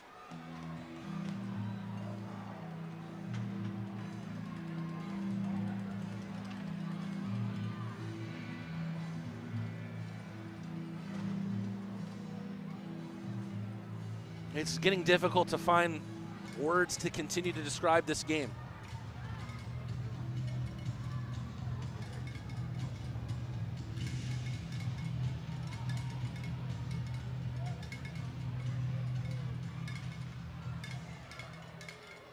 The Rock Lobsters are now writers of their own narrative, though, after the late game-tying goal from this man. Casey Gallant takes it over, then takes it back. Backhand pass to Murray.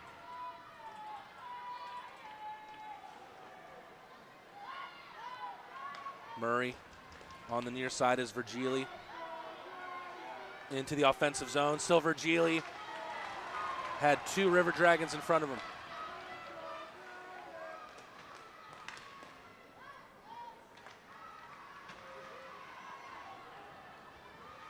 Picard and Alden on with Kolatarsi. Pass towards the slot. Alden overskates it. Could spell trouble. Wickline. Anderson pinned to the corner. Picard for Kolatarsi. 2 minutes to go of 3-on-3 before the shootout. Picard. Didn't see the clean entry that he was looking for. Robertson, back to the French-Canadian. Picard. Wrist shot. Oh, that one just trickles past Lavalier.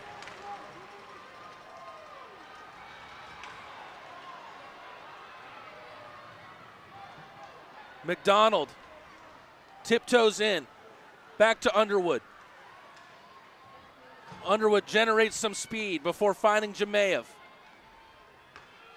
Back to the River Dragon captain. His pass gets intercepted. Milan would have to find another gear there to find the pass from Robertson.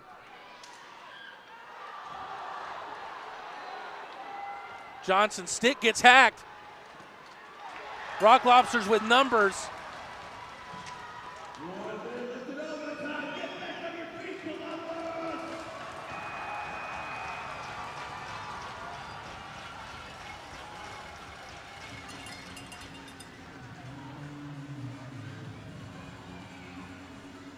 Less than a minute to go. And that minute will be spent on the Paloma Park power play for the Rock Lobsters. Also, much to Columbus's chagrin, Carter Shinkarik in the stoppage of play is able to return to the ice. Justin McDonald on for the slash. Slash Johnson so hard that McDonald's stick was the one that broke. The four on the ice right now for the Rock Lobsters. Johnson, Gallant, Milan, and Shinkarik. Can that combination between Athens, number 10 and number 14, combine once again for more overtime heroics? We've got a minute to find out here, folks.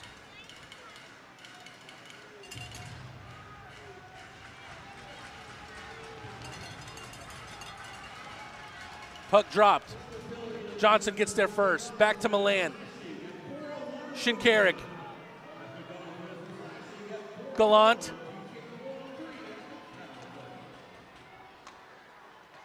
Shinkarik shoots. Whiffs on it.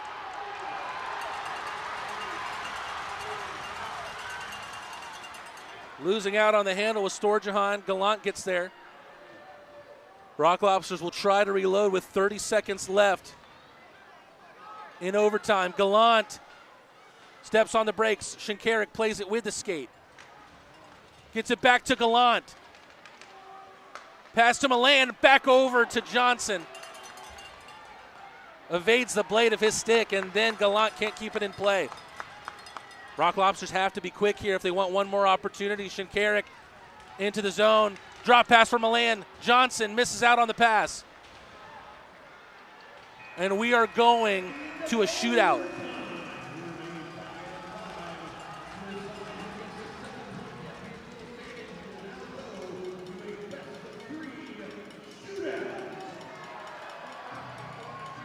It was the only thing this game was missing, wasn't it?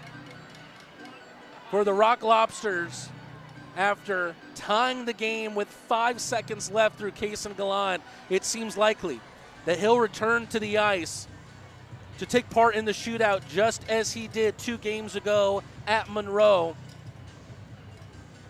where Josh Rosenzweig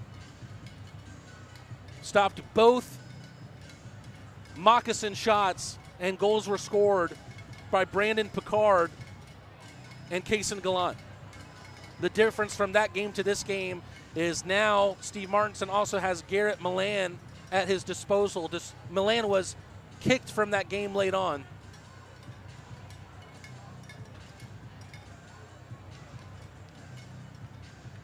It has been 2 tremendous goalie performances despite the scoreline.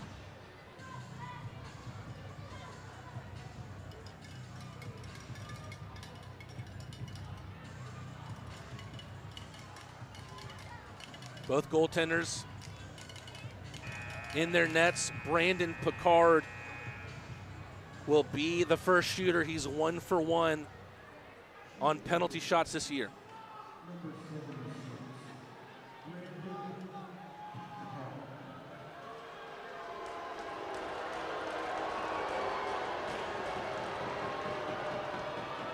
A lot of Lavalier's most tremendous saves tonight have been on breakaway opportunities, just like that, reminiscent of shootouts. And he makes one here on Picard.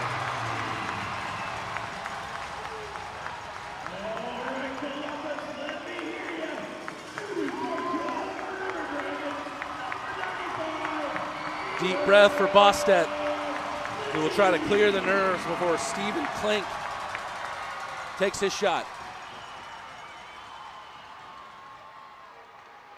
Good save from the boss.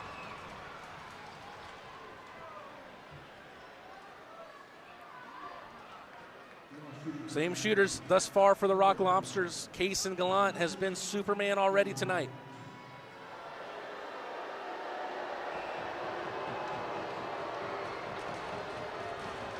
He scored with 5 seconds left to tie this game up at 5. But he's unable to put the Rock Lobsters up in the shootout.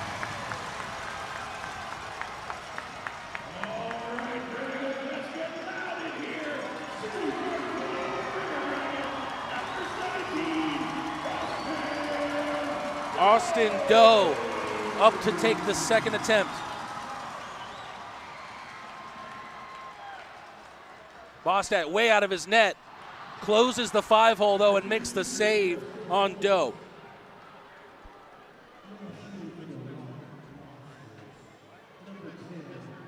We thought this might be the case. Garrett Milan. On if Bostedt makes a save after this, it will be the decisive shootout goal. But Milan's slapper is high.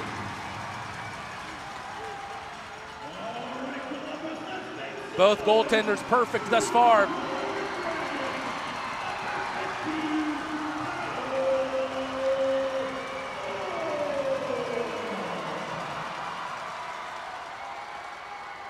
Kyle Moore to win it for Columbus.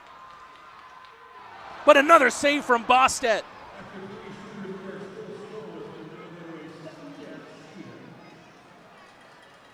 Carter Shinkarik was able to return to the ice in the overtime period after he committed a penalty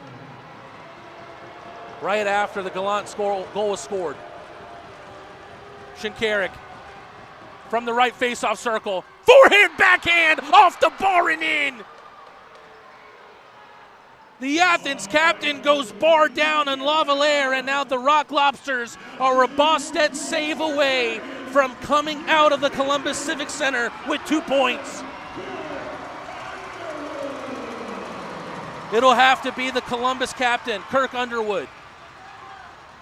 Can Bostedt stay perfect? Yes, he can! Bostedt is the boss today, and the Rock Lobsters win in the shootout, their second shootout win of the year. Columbus came in today perfect on the season, but they get a 1 in the L column for the first time in their campaign. My goodness.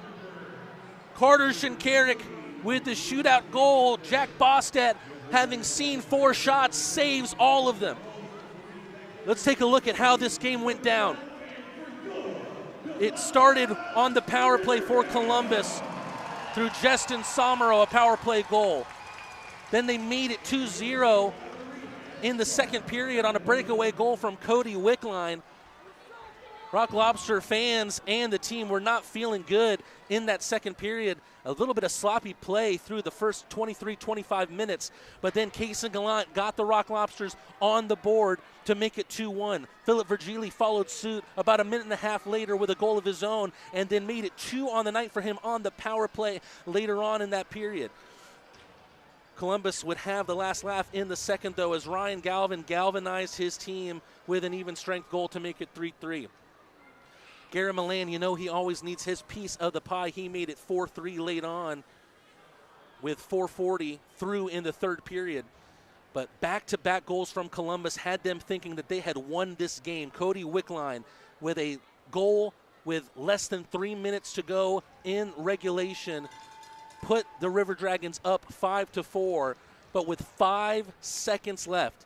5 seconds left, Kaysen Gallant was able to score a late goal, pushing one past Lavalier to make it 5-5. Nothing happened on the overtime period, but then the shootout came. And every shooter was stopped between the two teams except Carter Shinkarik, who secures the 2 points for the Rock Lobsters in the first ever game between these two new in-state rivals. That leads us right into our 3 stars of the night. Third star of the night will be, with a huge play late on, Carter Shinkarik on the shootout goal also had 3 assists to his name. He will be our third star of the night. Second star will go to Philip Virgili, had 2 goals as well as an assist to his name. But of course, Kaysen Gallant, who made sure that the Rock Lobsters sent the game into overtime and then to the shootout to secure 2 points here in the Columbus Civic Center. Rock Lobsters win 6-5 on the shootout against Columbus. Wow, that is the most tantalizing game that we've seen on a Rock Lobsters broadcast this year. They come into the Columbus Civic Center on enemy territory and take 2 points and deal the River Dragons their first loss of the 2024-25 season. Rock Lobster fans, Crustacean Nation, thank you so much for tuning in with me tonight here at the Columbus Civic Center. This barn emptied out quick. I tell you what, Rock Lobsters win 6-5 on the shootout. Reminder that the Rock Lobsters are on a bye week next week. We will not see any Rock Lobster hockey until November 29th in Carolina against the Thunderbirds. Thank you so much for tuning in once again. This is Matt Teenrad saying so long. Rock Lobsters take it in Columbus on the shootout.